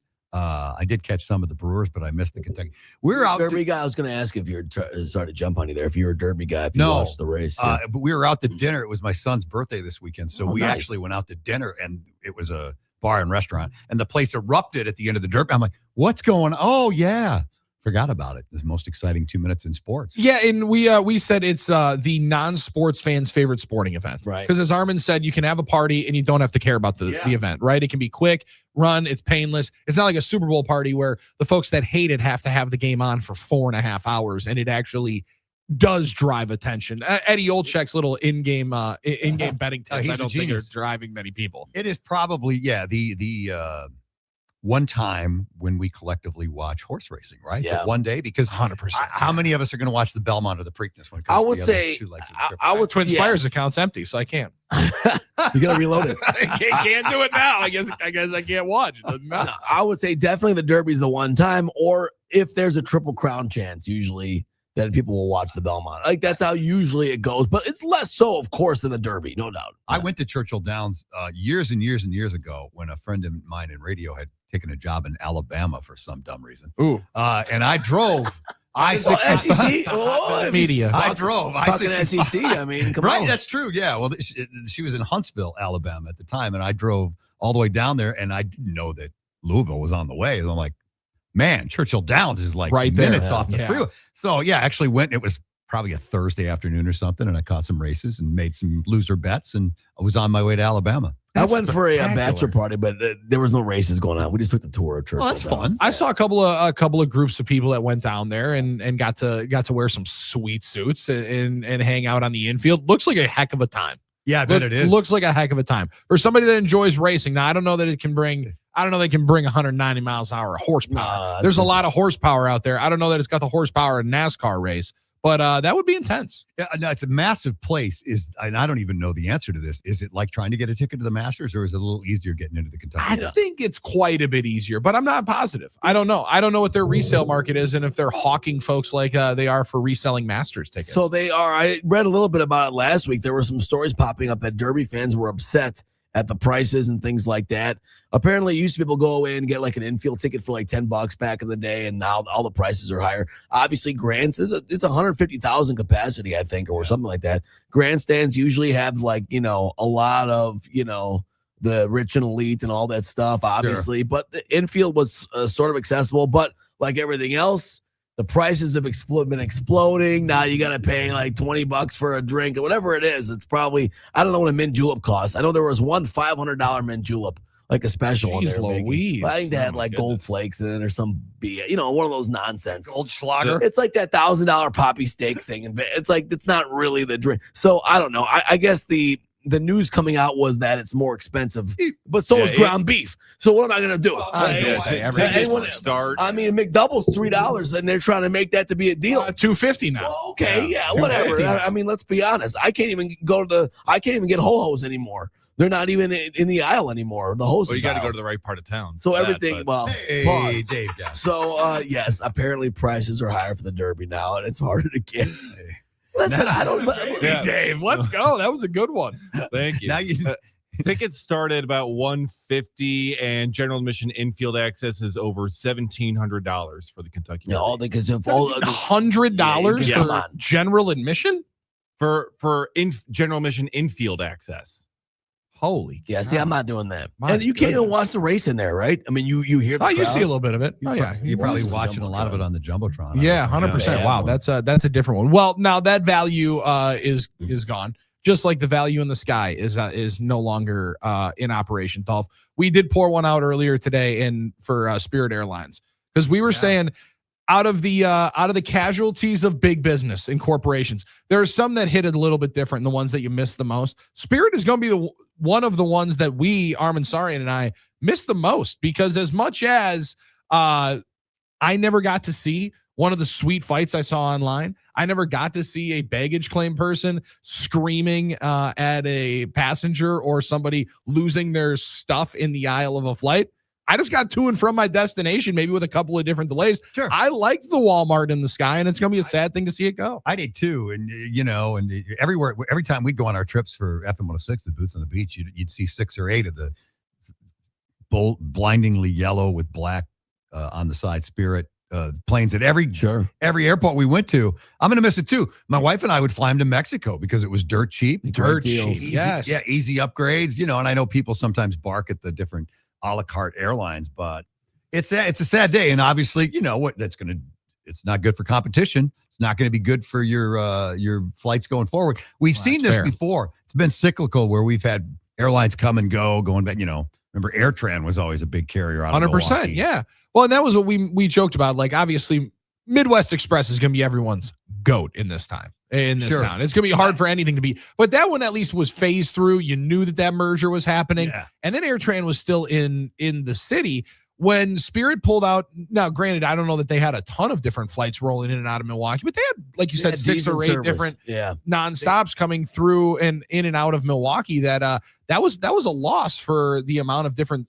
First off, just nonstop competition you get in the city. And kind of like what happened this weekend, them leaving Milwaukee was pretty abrupt as well. I think it was in January. It was. Year. But yeah, you could get to Phoenix and Vegas. A lot of places. Phoenix, Vegas, Fort Myers. A lot of places west. Hot spots. And the thing is, their mere existence help bring at least keep prices down, keep them competitive. So that's just it's a loss for air travel. It's a loss for the consumer a little bit because you have less options and in theory you have worse prices now because the one extra competition. And Spirit and Frontier, they were always different, however, very similar. And they tried to merge. They thought they were going to merge. Couldn't do that it. was going to be a big conglomerate in Milwaukee. Yeah. Now both are gone. So that's a tough one. Frontier the one that got lumped in with Midwest when they were gobbled up? Yep. Was it by Republic or something like that? Yeah. And things went south. Went south for them too. Frontier used to be fantastic, by the way. Yeah. We used to fly out west, and my wife grew up in Colorado. Yeah. And I love their planes with a big old deer on the side. What do you got today? I got the Bobcat. How about you? Yes. Yeah. So it's one of those things. We'll see if someone replaces that service in the market. Like if it's them or someone will increase it or absorb the planes and stuff like that. A lot of times that happens. Usually, I'm telling you, I would go and I'd be lining up for one of them planes. Yeah. Those planes.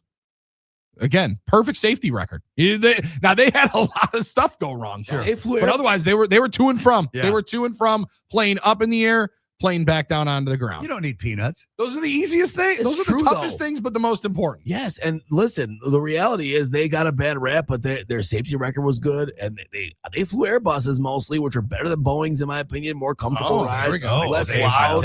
I don't mean to get too inside about it, but I'm like, he would sit here and give you a 5-minute dissertation on the difference between the MD-80s and everything else. I don't want to be that guy, but I will say that I was happy to see the Airbus Neo.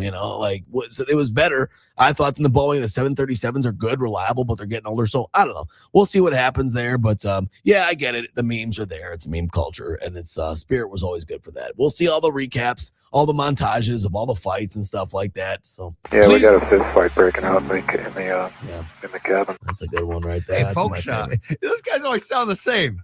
Oh, yeah, off to your left is Tulsa, Oklahoma. We got a fist fight breaking out in the cabin. That's the thing. I can't like differentiate that one and then the guy that loses it and doesn't realize he's on a hot mic. They all do just sound so similar. So true. And you immediately can go from, we got a fist fight in the cabin to, whoa, okay, there's a career earner.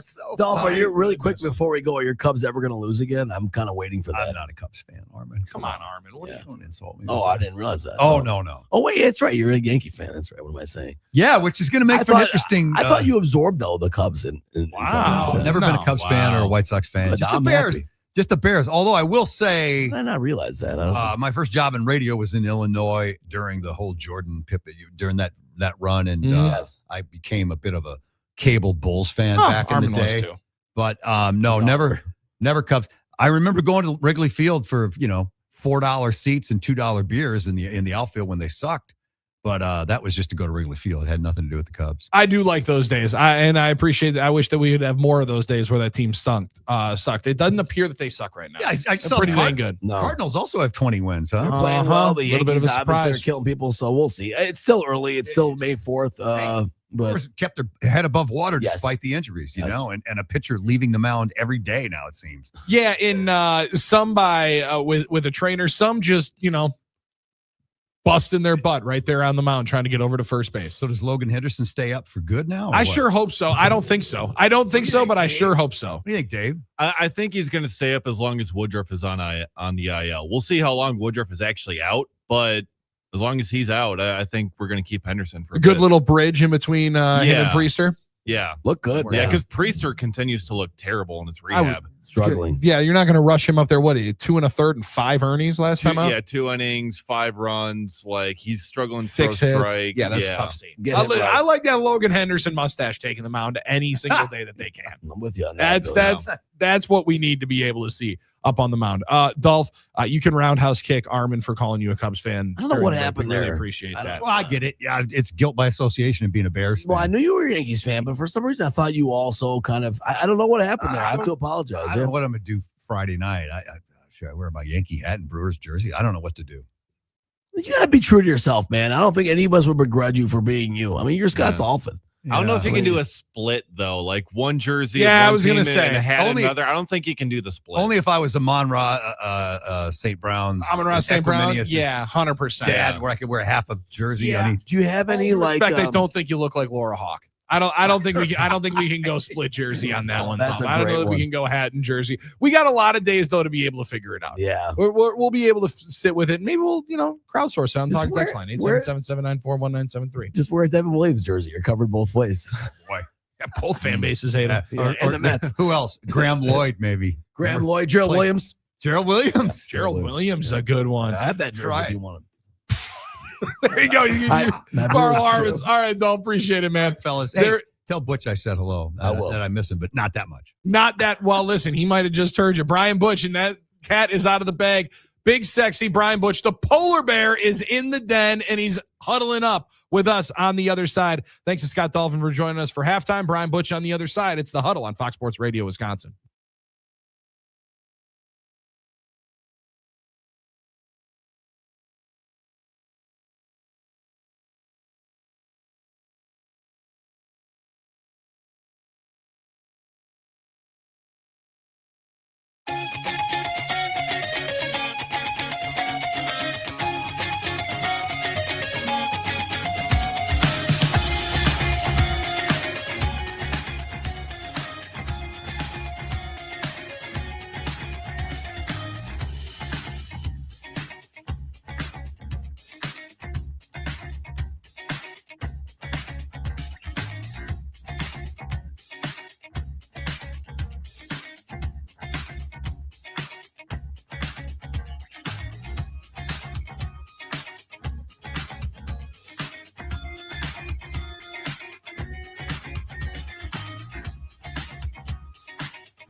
Huddle up. We're back on Fox Sports Radio, Wisconsin, 1070 AM Madison and 920 AM Milwaukee. I'm Billy Schmidt. Armen Sarian's right there. Dave Gasper with us. And now Iron Jocked up, woke, ready to hang out with us and hanging out in the den.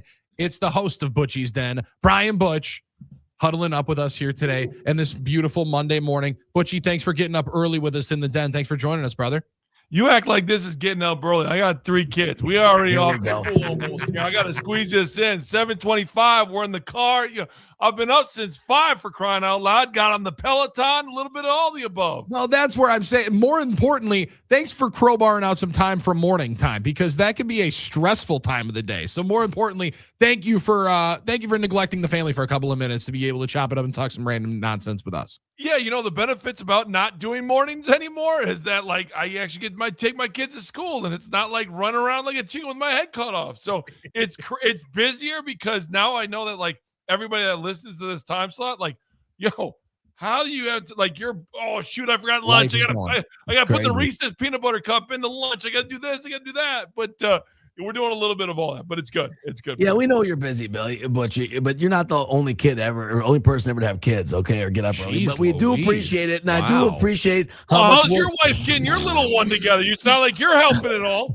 It's not like you do the morning get out of school, get the kids ready for daycare. You aren't doing that anymore. Chips in. Everyone nice and courteous. Everyone chips in. My God, nothing a 2x4. Everyone chips in. But your beautiful wife. You better make sure you take care of her because you're not doing anything now. It's easy to sit in this chair and say, "Oh, it's easy in the morning." Mm-hmm. Yeah. It's Mother's Day. I might have done that a while. Mother's Day is coming up. Get the flowers the day after when they're on sale. But the point is, Butch, I do appreciate the papers about 2 weeks later. Butchie, and the worst thing is he's going to brag about it. He brags about it. He says, I got them the next day because they're on sale. Honey, you don't have to say that about it. Laura, get those divorce papers ready, all right? No, that's why she married me. You flowers afterwards. You put those papers down on that table. You say, listen, we need to have a talk. That's why she married me. It's a value play. I'm the most important woman in your life, Armen. Figure it out. That's what you got to put on the table for them. That's a good point, Butchie. And you are staying busy. I appreciate it. A lot of great content coming out of the den, especially you've been talking to, I think you've talked to every new Badger or every Badger on the roster next year. So I appreciate that. I'm always getting great tidbits. If there's one player, that one newcomer Badger fans should know about on the team next year, who should it be? Well, I think there's a lot of them. I haven't talked with everybody, so we're still working through that. All right.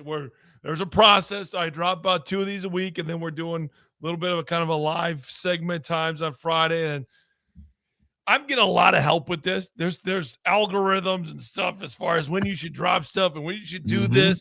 So it's kind of crazy, to be honest. I know I can get some Badger stuff. We're actually going to talk with the official DJ Carson, who retired this week, and get his thoughts on what, where the game's at from an official perspective, which I'm kind of really interested in. But I think when you look at Elmer, the shooter from, Miami of Ohio, bigger body guard, I think he's really good. Trey Autry and what he can bring.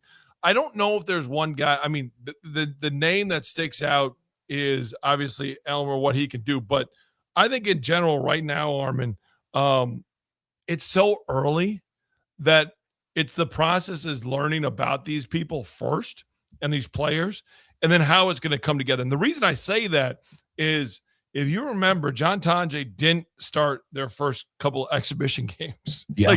And nobody thought that was going to be what he was going to become. So I think a lot of it is, hey, let's get to know these kids and let's just kind of figure this out. They're going to figure out their rotations and what they're doing and how they're playing as that comes along. But right now it's about just figuring out who these guys are and how do they mesh.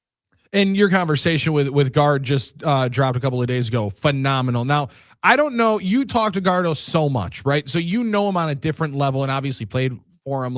There's such a relationship there. Yeah.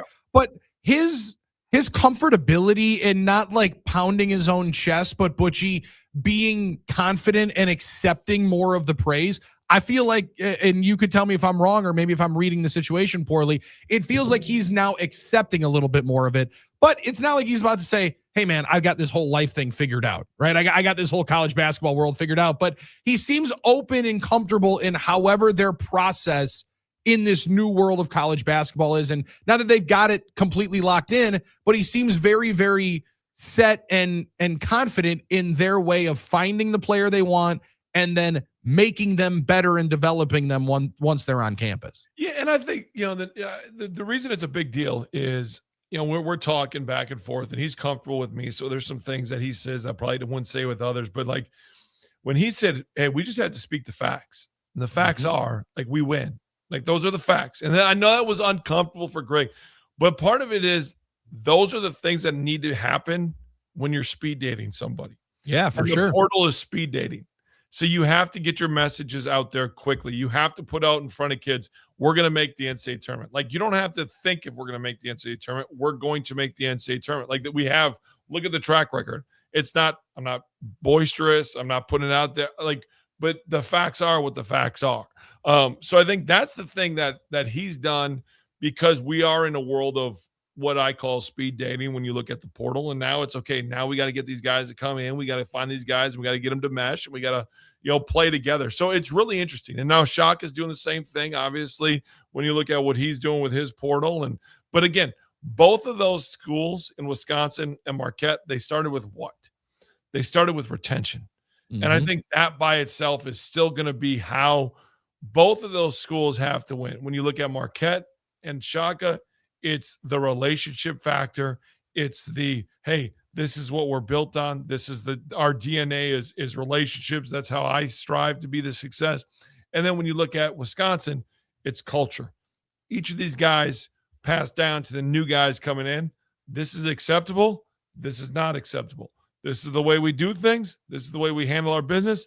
This is not how we handle our business. So I think both of those still in college basketball, as much as everybody gets excited about the new guys, I think retention is probably the best. That's what the programs that are the best are the ones that have, like, I mean, obviously Lindenberg was sensational and all the guys that Michigan brought in, but who was the guy that walked into the team hotel with the trophy, if I'm not mistaken?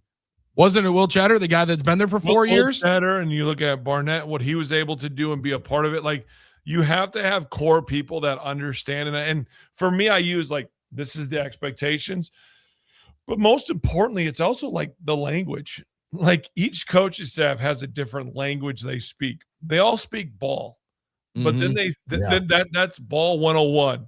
When you talk about high the guard screens and what the expectations are, now you're at 501 and you're at 601 and 701 as far as classes, and what a coach uses to describe different things, it changes. So to be able to have that language and then be able to understand it and have someone translate it as quickly as possible is really important in what you're trying to do to build a team so that you can get that chemistry as quickly as possible. Because what we've seen, and you know this, Armen, based on Ken Palm, all right, games that happen in November are weighted as much as they're weighted in March or February.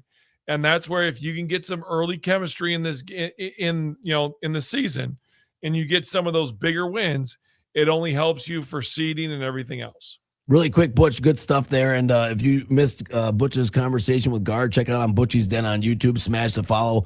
The Crab and Haul one is also awesome. Awesome. Amazing content you're putting out, Butch. My life. We have some pretty fun. We have some fun. Like I said, that was my favorite when he's like, so "This is our lives. All right, we live here. This is who we are." Sorry, I apologize. No, we got the bat story from the house in college. That's my favorites. But Guard said he was in favor of expanded tournament. I thought that was interesting. And more games. Were you surprised by that? And how do you feel about the expanded tournament, Butch? No, not surprised. What am I trying to say? Surprise, yeah. Coaches are going to be very happy about it. Yeah. Not surprised about it, because I think the reality of where we're at with this is it was always going to come. I thought it was kind of comical to see everybody complain about it, because everybody that was complaining about it, they only watching half of February and March. Like, they don't watch the game. Yeah, they watch after football season. They watch after football season. Yeah, so 100%. now I got people that don't watch the game sitting there booing and complaining and making a big deal about this. And I'm like, you're not a college basketball person. If you're a college basketball person, you realize this was going to come. This isn't new. This isn't something that all of a sudden was like, oh my goodness. Why is it a good thing? Let's start there. Everyone can tell me why it's bad. It doesn't fit on the paper. It doesn't do this. Okay. Are your eyeballs going to watch Tuesday and Wednesday now? Yes, they will. Did you watch Tuesday and Thursday one game after the 2-16s? You did. So now you're going to watch more games, and it's going to start earlier. And March Madness is going to start Tuesday, Wednesday, Thursday, Friday, Saturday, Sunday. Like, that's the big chunk. if you're college basketball, number one, there's money behind it. That's the obvious thing. We all know that. But every other league has expanded. I was not a big fan of the NFL expanding because almost 50% of the teams make the playoffs. Mm-hmm. And by the way, Packers, if they wouldn't be the 7th seed, I think we probably would have had changes sooner with some different things. But because they're the 7th seed and they're in the playoffs, or they still would have made it, and they would have played Week 18 differently a year ago. But I like where your head's at. Yeah, 100%. You know what I'm saying, right? Like, just 100%. That buffer. Like, so I just look at it this way: like, every professional team's doing it, every college football play. Like, so if you're not going to do that, and you're not going to be at the forefront of where we're changing is going, then you've got it. Like, you have. Otherwise, it's going to go past you. And I think that's what, like, if anything we've learned from NIL is you better start thinking forward and have some forward thinking, because if you don't, you're going to be in a bad situation. And it's better than 96 and better than 128. I don't think Leonard Hamilton's happy with it, Butchie. It still might not be enough teams. Man, we appreciate it. It's never enough time for us. I appreciate you joining us, man. Anytime, boys. You got the number. Have a good one. Butchie's Den. Hit that subscribe button, smash it, and subscribe Fox Sports Radio Wisconsin as well on YouTube. We're back after this on The Huddle.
The Brewers had their 3-game winning streak snap with the 3-2 loss to the Nationals yesterday. Garrett Mitchell and Joey Ortiz drove in runs. Brandon Lockridge added a double and a single.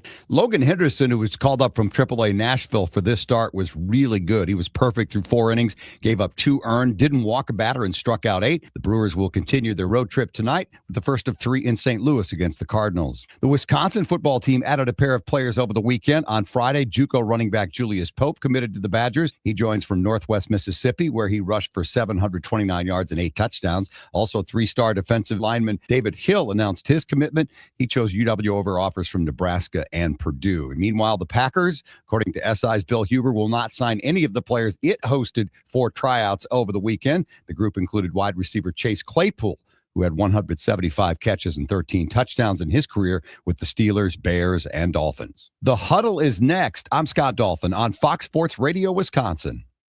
Good morning, Wisconsin, and welcome to the Huddle. I'm all for someone huddling if you have something to say. It's time to wake up and talk about the teams you love. Everybody wake now! Everybody wake! With the guys you love. It's just about getting the group together. I need you, you need me today. Let's keep touching each other. Let's make sure we feel each other. Let's make sure we smell each other's breath. Watch us on YouTube, Facebook, and X. You need 15 or 20 huddles to correlate with the number of cameras. Take the cameras off the field, then there'll be no huddles. Now gather around because it's time to huddle up. West left slot, 323 wide stick on 1. Ready, Bill for blitz. If it looks like man coverage, I'll check. I'll go corner get. You got to cut and crack. Now cut and crack. Red right 18 bob on 1. Ready, cut him and crack. If you look at this play, what we're trying to get is a seal here and a seal here and try to run this play in the alley. We got exactly what we got to do. All right? That's all the ball down to. Let's go out and kick the tape. All right? 1, 2, 3. Keep doing what you're doing. Sit our guys after and make the play. Be right, all the way outside. Wide, left, fake, 396 bag, B hand, C puck. Is that long enough for you? I want you to be proud of your profession. It's a great profession. Go out there and play this ball game like I know you can play it. With Drew Olson, Mythical, legendary figure. Bill Schmid, Oh my God. This man's been out all night. and Armen Sarian. Zip. Don't get scared now. Sanchez, we ready? Fox Sports Radio Wisconsin is on the air. Hour 3 of the Huddle on this Game Balls and Kicks to the Balls Monday continues. Game ball to Brian Butch for joining us from Butchie's Den. Indeed. Go and subscribe now on YouTube at Brian_Butch32. Thank you. I apologize for that, Dave. That is how you follow Butchie on X. Also, that is how you find Butchie's Den, or you can just look up Butchie's Den, hit the subscribe button. And again, just some of the best conversations you're going to find, and also the best guests you're going to get as a Wisconsin sports fan. You got Nolan Winter when he announced that he was returning. As you mentioned, a number of the different Badgers that are now joining the squad are there and have sat down with him. Incoming guy like Owen Foxwell, Austin Rapp returned. He popped on. And then if you're just the broadcasting nerds like us, so you get Kevin Kugler and Jeff Levering, obviously Matt LePay joins, which makes it always a better day. Whenever Matt LePay is talking into a microphone, we're all better for it. So good stuff coming out of the Den, and even better and appreciative for him to join us because he makes us a heck of a lot smarter whenever we talk about college hoops. And that's the other thing, again, we could talk to Butchie for an hour and a half, put a quarter in his jukebox on the Milwaukee Bucks because Butchie, I don't know, a lot of people were dialed in on it, but Butchie was doing post games on Locked On Bucks as well. He is, and get some conversation and some reaction to the hiring of Taylor Jenkins, who we're going to hear from coming up on Wednesday. We're going to hear from Jonathan Gannon officially, Packers' new defensive coordinator, later on today. Cam Acord also going to join the special teams coordinator. He's going to speak, and Adam Stenovich after practice up in Green Bay somewhere around the noon hour. We'll hear some more of those coming up tomorrow. But it is a Game Balls and Kicks to the Balls Monday. It is 7 o'clock. It is one where we let our arms stretch. We don't have Hunter Baumgart today. He will join us coming up tomorrow. But a lot of room for some Game Balls and Kicks to the Balls for folks to be joining us and delivering some. And how about a kick to the balls, Armen, for one, Jaylen Brown? Yeah, we got a fist fight breaking out in the cabin. I don't know if you caught much of this over the weekend. Now, the Sixers eliminate the Celtics on Saturday night, 109-100. Tyrese Maxey puts up 30. Joel Embiid has 34. He was really, really good in the last 2 games of this series. He came back off of the appendicitis, had a rough first return game, and then was maybe the best player on the floor in each of the last 3 games that the 76ers had, where he goes for 33 in game 5, which flips the series at 3-1. And then Maxey really took over in game 6. Embiid maybe didn't have to do everything in game 6, but they ran away from the Celtics in that third quarter. And then last night, or on Saturday night, was the difference in them getting a victory on the road in a game 7 in Boston. Now, Jaylen Brown's feeling some sort of way about it. Jaylen Brown was potentially an MVP candidate this year. No, Jason Tatum got to flex his number 1 option muscles, got to be a spectacular regular season player throughout, but then also after a first round exit, got to be a Twitch streamer. Always a Twitch stream. On Sunday, went through and took some issue with the officiating as well as Sixers big man Joel Embiid. Now I'm going to read through it because there was some stuff on this Twitch stream that you just can't say. And there's also some audio fidelity that might not be perfect. Which is what happens on these streams now. This is where you get. But my man is staring straight into the camera and saying, Joel Embiid's a great player. One of the best bigs in basketball history. But he flops, and he knows it. This isn't breaking news. It is what it is. Brown continued, if you're going to call push-offs and call this and call that, same move, same refs. Oh, it's nothing? It's play on, right? But you're going to call me? Everybody does it. But if it would have been me, it'd have been an offensive foul. Mm-hmm. Every good basketball player does this. What are we all talking about? They clearly have an agenda. If Jaylen does this move, call the offensive foul and follow him every time. I don't know if it's because I pissed off refs. I've been critical of them. I've called them out a bunch of times. So they're like, you know what? I got you in the playoffs. Watch this. Because that's exactly what they did. Yeah, and that's a kick to the ball, I think, accordingly. It's clearly an agenda. Come on. Same move. Some refs that I had that I had to choose, and if I had to say that there are some refs that need to be investigated. Yeah. We had 3 of them in the last 3 games, Armen. Jaylen Brown on his Twitch. It's the height of loser talk. It's and I got to be honest, like, I don't know, Jaylen Brown, you're the finals MVP. You should have a little bit of stateliness and stature in this league that you're above this a little bit. It's the height of loser talk, Billy, for me to sit there and say, well, there's clearly an agenda against me in this league. Like, give me a break. You were up 3-1 in this series. You were up 3-1 in this series. You were the 2 seed. You wanted to talk all year about how everybody was wrong about you guys and having a gap year, wrong about you, and you couldn't close it out. And the best you can come up with is, well, there must be an agenda about me. Like, there must be an agenda, league-wide agenda to, like, get back at me.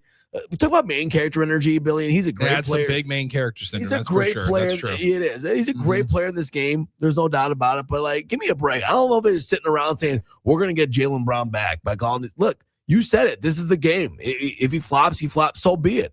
Like, this is the way the game is. Like, figure it out, overcome, and will your team to victory. Don't come in this nonsense about how there's some league-wide agenda against you. That's the height of loser talk to say, well, this game's rigged. That's why I lost my bet. We hear this all the time. Because of me. And I also love that it's because of me.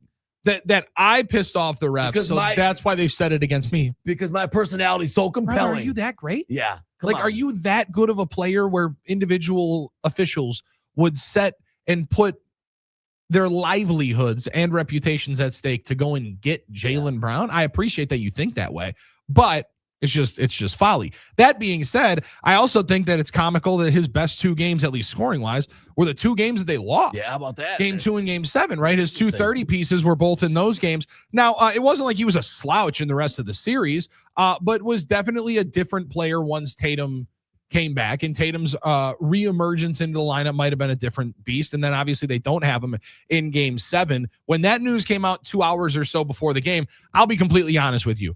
It almost went over my head that he exited game 6 because it was such a whooping in the second half that you almost forgot about the fact that he checked out and that he possibly could be missing game 7. Right. But you watched a lot of great players end up missing game 7. A lot of players that, when you're looking at the conversation around the NBA in the regular season. And now I think the load management is a little bit over exaggerated when you actually dig into the amount of games that a number of guys playing, the players that right now are driving the bus for the NBA. It is more times than not a significant amount of games, right? Like they're not just sitting out random games because they don't feel like it. And also teams that are paying salaries are the ones with hiring trainers that are sitting guys down. They're just the quiet part out loud. But when the Raptors are missing Brandon Ingram, Celtics are missing Jason Tatum, Franz Wagner was a complete difference maker for Orlando. Huge difference. He missed the last 3 games. Yeah. Like the injuries are going to be a major, massive piece of it. And, you know, to localize it and think about it from the Bucks perspective, it kind of feels like it rips away. Jalen Williams is also an injury question mark on the Western side. Don't even get me started with the West on the injuries that they have going through. Sure. It feels like the injuries we've seen it debilitate the Milwaukee Bucks, but it almost feels like a fact of the roster build and teams that are now maybe a little bit forward thinking on it. And you can only wish cast injury luck so much, right? There's only so much prepping you can do for players that have been durable or guys that are able to withstand the series and maybe get better as the series goes on. There's only so much forecasting you can do, but we're seeing it every single year and maybe re-emphasized harsher this time around that it's always going to end up being the healthiest team that goes through this 2 full month grind of a NBA playoff. And I feel like it hasn't always been historically this impactful in the NBA. And we usually talk about it, Billy, in terms of the NFL and the NFL playoffs about who's healthy by the end of the year. But it seems like lately it's been a lot of that. And whether or not the load, I know some people have strong opinions on this. The load management doesn't help as much as we think it does, or it helps or hurts, or are guys playing through stuff the way they used to, or guys just simply saying, I'm not going to play through certain injuries?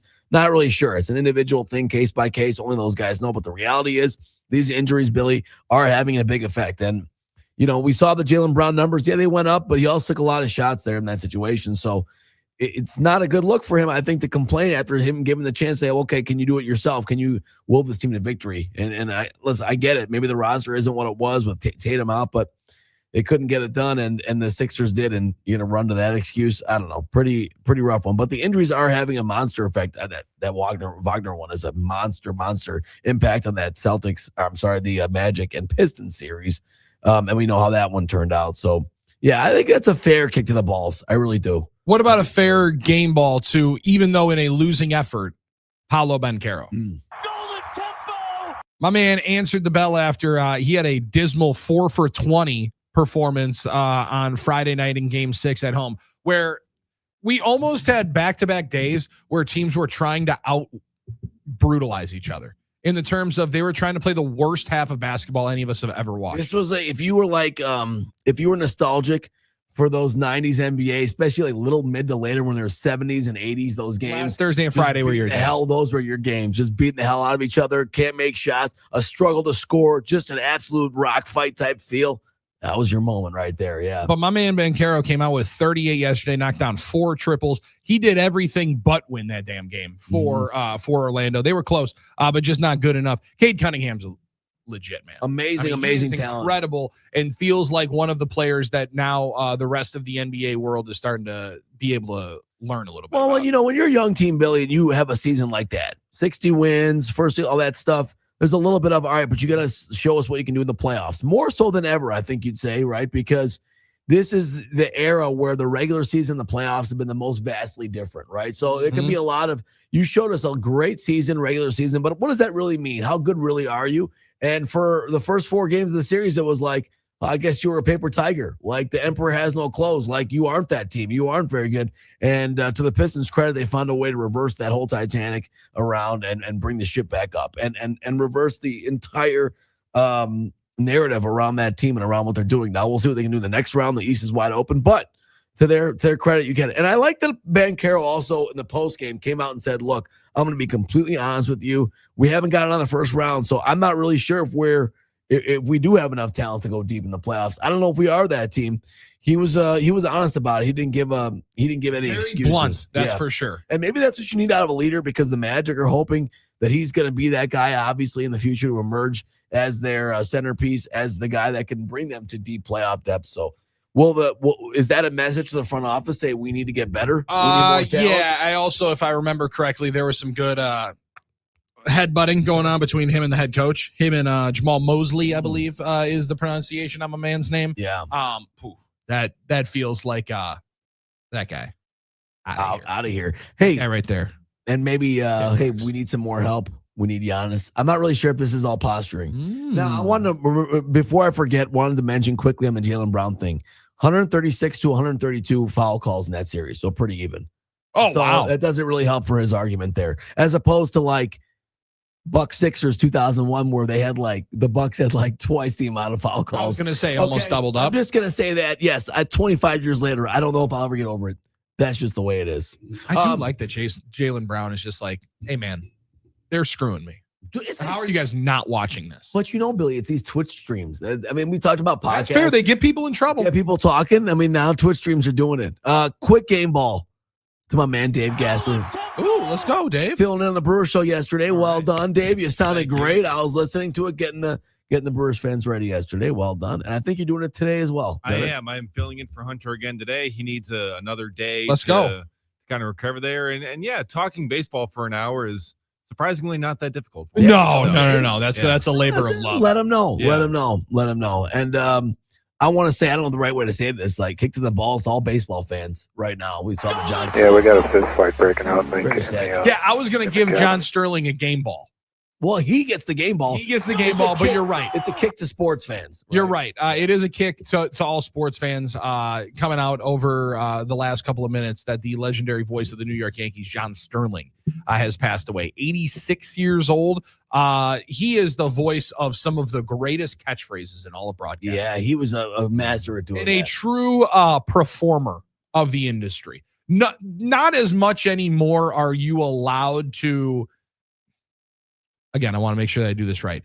Put on more of a performance. A lot more of it, people just believe is an art. You're just doing the job. You're blocking and tackling. What does the start say? Cut them and crack them. The X's and O's of the broadcast. Sure. That might not have been what everybody would listen. However, you listen to John Sterling, you were going to get the X's and O's. Yeah. He was going to do it properly.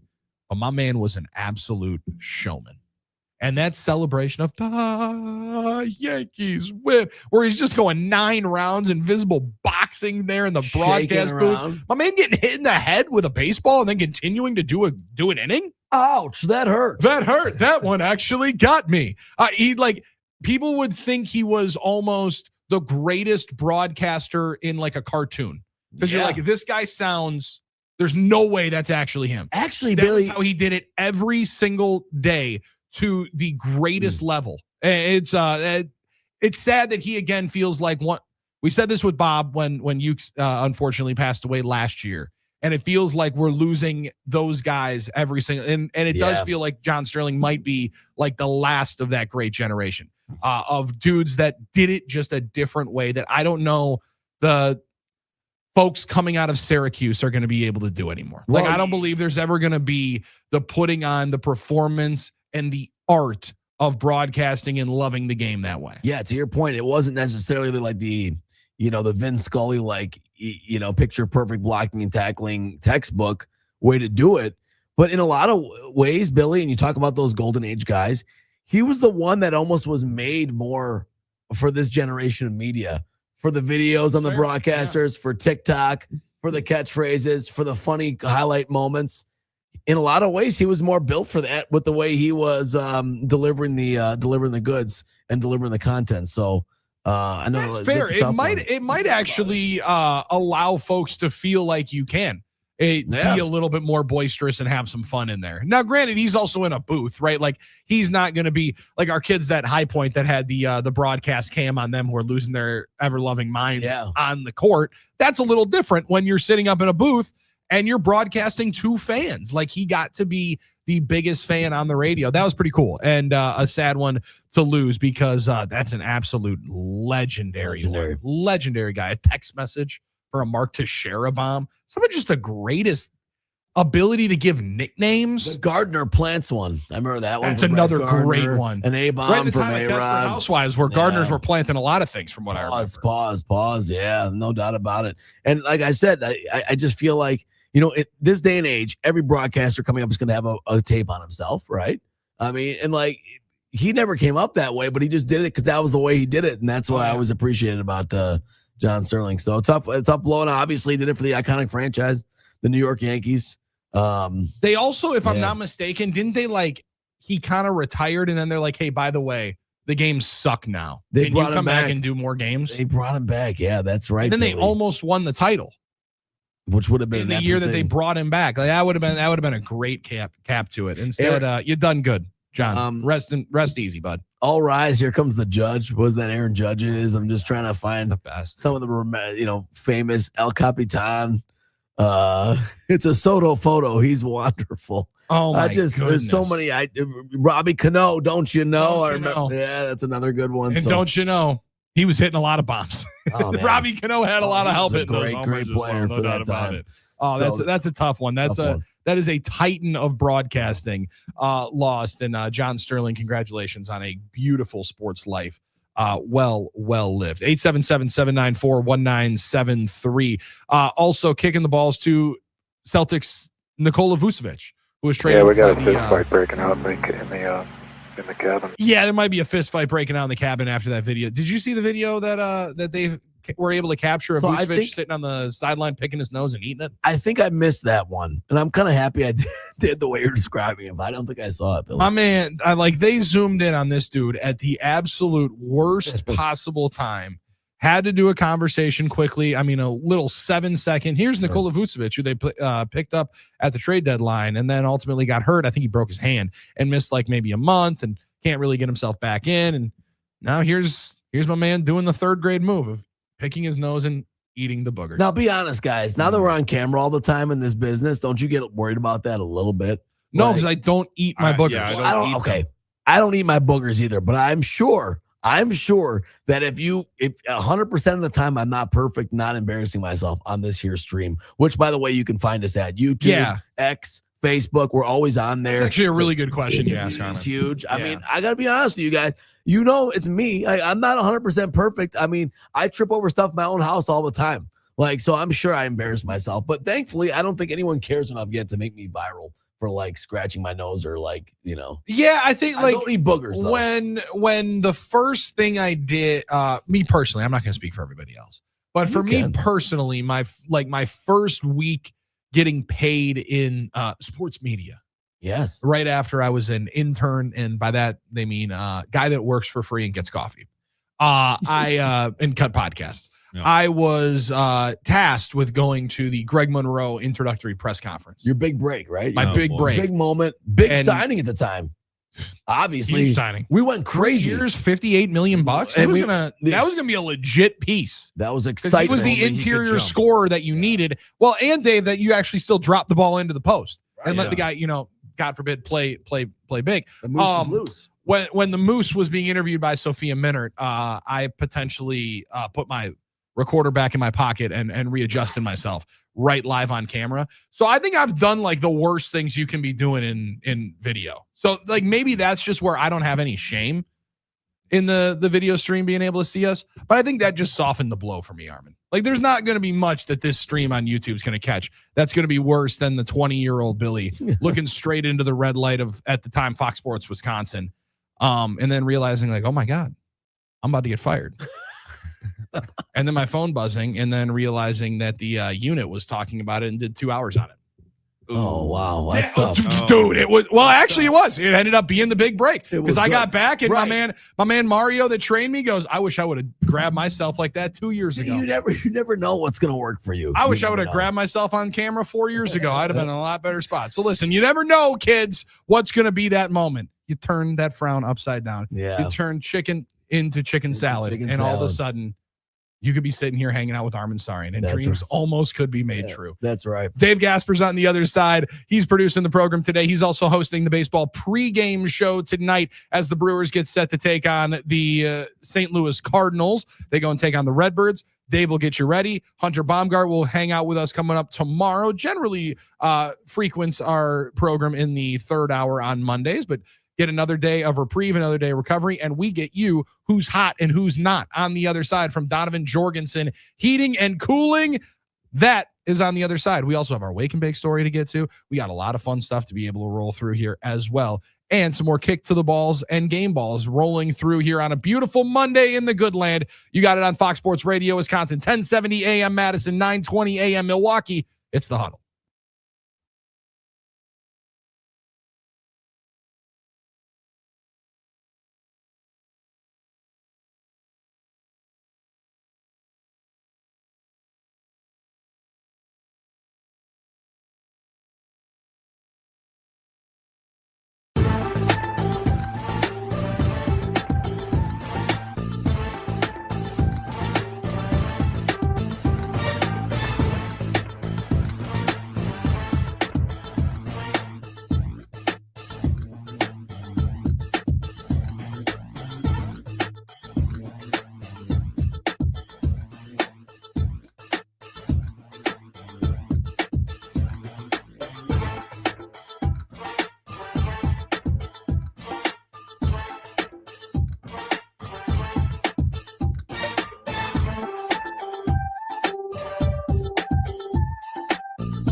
No BS edition of the Huddle because Dave Gasper sits in the producer's chair. Armen Sarian's in the big chair, and I'm Billy Schmid. Drew Olson on vacation as we hang out with you this beautiful week in the good land on 1070 AM in Madison and Fox Sports Radio Wisconsin 920 in Milwaukee. It's time for today's Who's Hot, Who's Not segment, brought to you by Donovan Jorgensen Heating and Cooling, serving our community for over 40 years. DonovanJorgensen.com for more information. The largest employee-owned HVAC company in the state. And also, when you're thinking of the people that act like experts, and because they do 94 different things, Donovan Jorgensen Heating and Cooling does heating and cooling.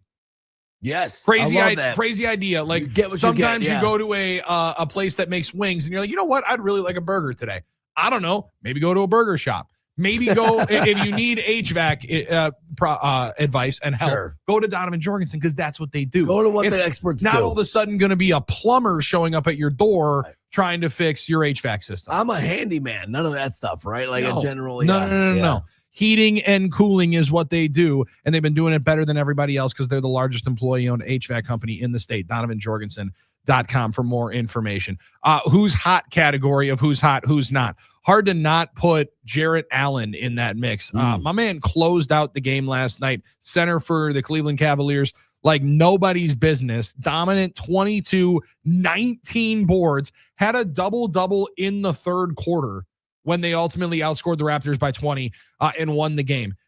Charles Barkley, a couple of days ago on Inside the NBA, said that he's like, man, this guy's like a really nice guy, and he could be like the most dominant player in the league, but he's just a nice guy. And he decided that he wasn't going to be so nice in that third quarter and just started yamming on everybody.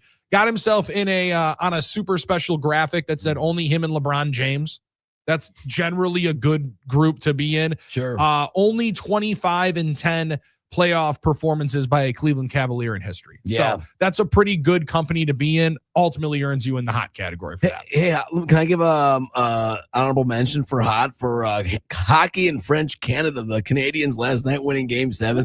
We haven't gotten a chance to talk a lot about it yet. It's not often, Billy, you win a game in hockey on only 9 shots on goal, but that's what they did. 2-1, only 9 shots on goal, but found a way to get a big Game 7 win. And you know they're excited up in Quebec. You know how it goes up there. They're loving it now. And they love it because Toronto's out of there. You know, they haven't been involved, and they get to make fun of them while winning a playoff series. Now, will the rest of Canada adopt the Canadiens? No, I don't think that's how it works up there. I could be wrong. Like you and I might assume that, but I'm pretty sure that's not how it works in Canada. Like, I thought everybody was cheering for the Oilers the last couple of years. Right. Because they're in the final. They're trying to finally get a Canadian. And they're a central North. They're like a central North Canada team, Legacy Canada. Montreal's a little different story. I think they're more like, to some people, remember they were going to secede and do all these things in Quebec.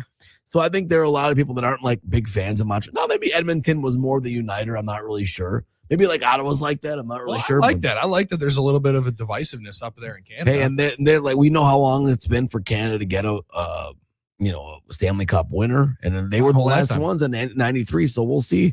Maybe Montreal can do it, but I don't know. I saw one of my favorite memes of all time was Tiger Woods and John Daly in the tee box, and Daly smoking the cig, and of course Tiger Woods was like, Colorado Avalanche, 9 goals. John Daly, Canadians, 9 shots. Both teams won. Both teams win last night as there was a 9-6 final as the Avalanche in a wild performance beat the Minnesota Wild in game with 4 goals in the third period. That will win you most games. Also in the hot category, Cade Cunningham, because his name is hot after this playoff run that he's having. 32-12 yesterday as Detroit basketball avoided being the GOAT in the old fashion of what it used to mean. Yeah, that's a good point. That's a good point, Billy. Tough in that regard, the grinders. All right, I got a good who's not for you. This is a who's not. This is somebody we'll never say. I mean, almost never. Very, very rarely will we ever say this man is not. And for him, it's not. Shohei Ohtani goes hitless in his 4th straight game. This is very rare. It hasn't happened in 4 years. Now, a lot of baseball players go hitless for 4 games. That thing just happened. That's a normal occurrence, yeah. Shohei's not a normal man. Ortiz. Yeah, well, emotional damage. You had to throw Joey in there. Yes, true. Joey's always not. Or Greg Jones. The not That's category, not fair. if it wasn't after Donovan Jorgensen heating and cooling, who's hot, who's not, the not category would potentially be the Jones Ortiz category. That would be, but I just think it's less fair. But yes, that's true. Well, it's fair. It's just it's very fair. less, My man does not unexpected. have an extra base hit. Yeah, that's not good. We're now trending. We're at what 6 weeks into the season. We're over a month in. Yeah. Well, today the day is the day. One extra base hit. I think today it's going to happen, and that's my prediction. Look at you. Okay. All right, Over 1.5 total bases. All right, Potawatomi Sportsbook. Get ready for Armen Sarian's over 1.5 total betting bases on.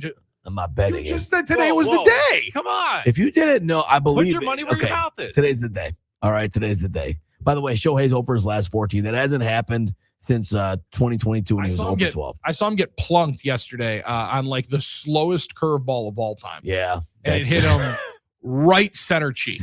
I mean, like split the cheeks with a 69-mile-an-hour curveball, and he's just laughing, going. Well, that's to his first less. base. He's Yeah. like, well, sweet. I actually get on base now. At least I get to stretch a little bit. The least amount I'll ever heard with one of those situations. Who's hot category? I got to put Logan Henderson in there. Got My to. man was beautiful yesterday. 6 innings, 3 hits, 2 runs, both earned because he fell going to cover first base.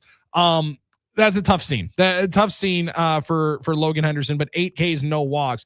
Now, Dave, you said you think he's going to be in the rotation for at least another start, potentially 2.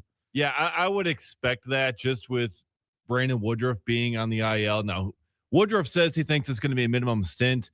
We'll see about that. I'm not necessarily so convinced because he dropped 8 miles an hour in velocity. And I also don't think, Dave, that it would be a bad thing to make it an additional turn through the rotation, right? Like, I think like in all reality, we were talking about it of forecasting him. If you got 22 starts for the 22 million, you felt pretty happy about that. Like you knew it was going to be baked in that you were going to have to give him a little bit of rest. Yeah. And if it's the most important to be pitching games in August and September, this doesn't feel like a bad time to give him 2 weeks to be able to build that thing back. No, it's certainly not a bad time to just give him a little bit of a rest there. Just try and make sure that velocity comes back. And also, this is why you got all the depth that you did in the offseason. That's why you got Kyle Harrison and Shane Drone and Brandon Sproat to help fill out this rotation. And you have all those depth options down there in AAA that you can turn to, like a Logan Henderson, to come up and fill in and without skipping a beat. I mean, if you had a healthy Brandon Woodruff, is he going to throw 6 innings, a 2-run ball? Probably.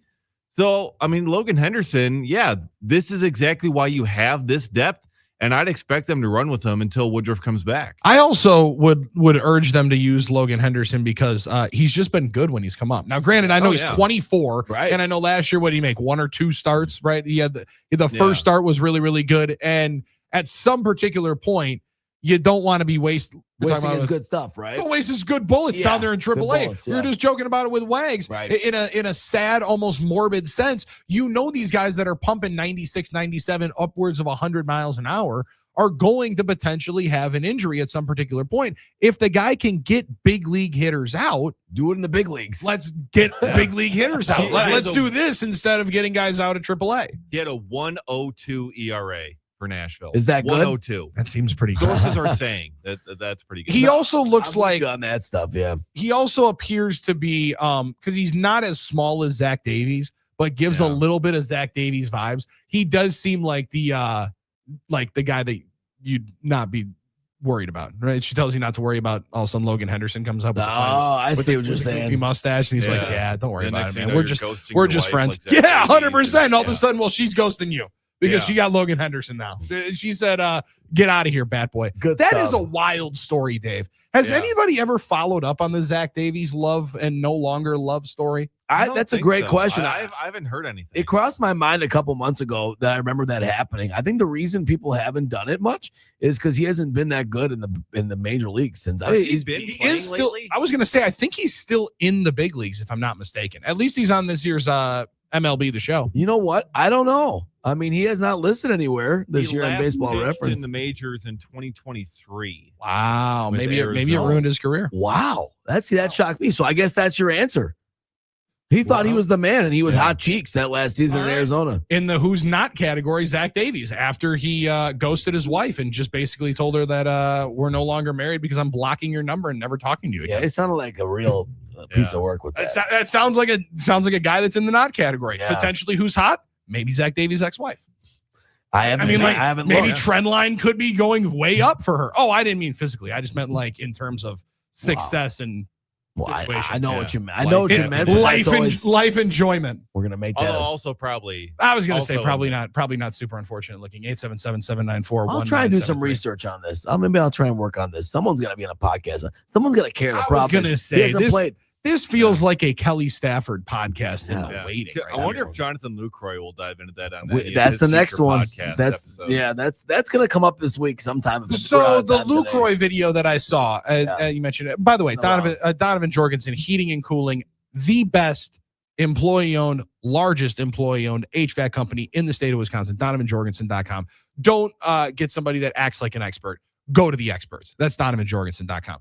What was the video? Is that Jonathan Lucroy's podcast that I saw the video of him trying to trash and trying to make the Brewers look bad in the trade conversation that he was having? I think that was someone else's podcast. So he was a guest on somebody else's podcast. Yeah, I'm trying to source the actual podcast. So the whole conversation, the impetus of it was Jonathan Lucroy trying to make David Stearns look like a bad guy. From at least what I was able to gather in the conversation of he put out teams that were on his no trade list, gave that to the Brewers. Mm-hmm. The Brewers then traded him to a team that was on his no trade list in the Cleveland, at the time, I believe, Indians. Yes. Now, first off, wasn't a bad place to go. Would have been a good place to go. They were a good team at that point, if I'm not mistaken. They made the World Series. They seems like a good year to go to the Cleveland Indians. Instead, Jonathan Lucroy decided otherwise. Because he did not want to go there. He wanted to go to the Dodgers from all conversation. And there was one other team too. He said he would go to Rangers. It seems like he was trying to put the Brewers on blast. I don't know that it landed as well as he kind of made it. Thought that it was going to. It's funny because a lot of people feel it did. I've been kind of back and forth on it. I don't know how to feel about it. He did try. I think it's going to work for him because there are so many angry Mets fans right now, and they need a villain. They need a scapegoat, and that's Stearns, right? And that's fair. It was about Stearns, so I think that's why he's going to get a lot of support. Because this is the big piece of meat that Mets fans need to make Stearns the villain. Stearns might be public enemy number one. That's what I'm saying. So I think that's why he'll get support on it. Whether or not he listen. I must have been reading it more with Brewers algorithm. Which you should be. I mean, obviously that's our worldview. I don't have a problem with that. A lot of the comments I'm at least making off of it, I was like, well, yeah. They took the best trade package. At the trade deadline, that is kind of the deal. It was kind of sketchy where they weren't going to say it to his face to the team that he was ultimately getting traded to. Not telling him which team. It's like, well, you told me that you're trading me. You might as well just tell me what team it is. I'm going to walk out here and find out. Sense. So, yeah, and just kind of like the people management of it just kind of seems off. You know, like the people skills there for David Stearns. Like, because if you want just the best package, you'd be like, hey, we traded you to Cleveland. We think they got the best package, and just think it over. That probably would have gone a whole lot differently. Now, David Stearns, 2016. This would have been one of his first. That was his first full season. Because he takes over the last week and a half of 2015. Correct? Yeah. Okay. He got hired then. So you grow into the job. I get that. But again, there's certain times where it is supposed. It doesn't have to be super touchy feely. His job, And there's a way of doing business, no doubt about it. And could you be more with a better bedside manner? I guess he's also in the first year on the job. I also just love the fact that Lucroy conversation is hot on the algorithm. It's big. It's big. And I think I didn't know that he was somewhat of a political activist. And that's the undercurrent to this whole thing. It seems like people are taking a position on this. With Jonathan Lucroy's game. Yeah, it seems like people are taking a position on this, whether or not they like his other stuff, which is fine. But I think that's one thing you have to at least acknowledge when you're discussing this specific clip and how it relates to Stearns, is that some people also seem to have an opinion on it one way or the other. Yeah, I was fascinated. And that's what it is. By the way, this was the To the Majors podcast hosted by MLB veterans Cody Allen and Kevin Pillar. Or Pillar, I think. Pillar, yeah. Yep. So I don't know. I have never heard of this podcast before that, but then again, that's true of a lot of them. So yeah, it's true. A lot of this will help their algorithm. Speaking of it, so a lot of discussion on them and Mets Twitter about it. Listen, Mets Twitter is a fun place to go to. But famously, you want to talk about just people watching. One of the beautiful things about summer, State Fair, Summerfest, all the beautiful festivals that are going around in the state of Wisconsin during the summer. People watching. One of my favorite parts of it. hate watching on Twitter and seeing folks lose their ever-loving minds about their team being cheeks is a beautiful thing to be able to do. So congratulations, Jonathan LaCroix. Hope he's happy. Didn't realize that he was getting into a world of political activism, but hey, I'm down for it, man. Go and live He's your a content life. content guy now. He's a content guy now. For That's sure. awesome. Yeah. Okay, good for him. 877-794-1973. How on earth are we already at the Crazy. last break of the show? Crazy, man. How does this happen? Just Well, flies. because we're having too much fun. Reminisce on the good old no BS days because Dave Gasper's over on the other side. Armen Sarian's right there. I'm Billy Schmidt. We're huddled up with all of you on YouTube, X, Facebook. Still on Facebook. Still on Facebook today. Also on the iHeartRadio app, 1070 AM in Madison, 920 AM in Milwaukee. It's Fox Sports Radio, Wisconsin.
Round and third, heading for home on the Huddle. Billy, Armen, and Dave Gasper in with you this week. Drew on vacation. Thanks for hanging out with us on the YouTube stream, on X, on Facebook. Time for our current electric superhero of the day. Call the current electric superheroes for all your electrical needs, but also now EV charger needs, because that might be all the rage these days. So they do great work on everything else, but they also do EV chargers now. And they'll go with you every step of the way. The initial site assessment to the final installation. The month of May, they're offering a free EV charger. Yeah, that's right. A free EV charger when you purchase the installation. If you've thought about getting an EV charger in your home, now is the time. Go to callcurrent.com. That's callcurrent.com for more information. Somebody that was a real EV charger to all of our baseball loves was John Sterling. Indeed. And he's our hero of the day. Passes away this morning at the age of 87. One of the great iconic voices in all of baseball history. Called what, like 5 World Series championships for the Yankees? Decades of baseball and decades of incredible catchphrases that often imitated, never duplicated. Done good, John Sterling. You're our hero of the day. Presented by Current Electric. As we can roll on and wrap things up on this Game Balls and Kicks to the Balls Monday, Armen, game ball to you for just putting out maybe the greatest television commercial of all time. That's the one, man. That McDonald's commercial, that dude. McDonald's commercial, the Michael Jordan and Larry Bird, is one of, if not the greatest one that was ever put together. And is that the inspiration, as he says, the 2-piece outfit? Is that the inspiration for the Armen Sarian rompers that we see? I think that's where it started, man. That Jordan one was popular. He also wore it like around like some Olympics video, and people still try and get that to this day. So, man, that's an iconic commercial. Just took me back a little bit. So enjoy it. And thanks to everybody that joined us today here. It also makes you almost want to wake and bake with Happy Place Hemp and happyplacehemp.com, promo code Huddle, and go to McDonald's. Absolutely, man. Get those fries. Like in all reality, I'm doing this right now and I'm thinking, wow, Big Arch Burger might actually end up happening today. Not too bad, that's for sure. It's a beautiful one. Thanks to everybody for hanging out with us today. Great job, Dave Gasper. Game ball to Dave Gasper on the way out. But don't rest on your laurels. We got a long week ahead of us. Dave Gasper on the other side. He'll also be in the chair for the baseball pregame show that starts up tonight at 5:30 on Fox Sports Radio Wisconsin. For Armen, I'm Billy. We'll see you tomorrow morning on the Huddle.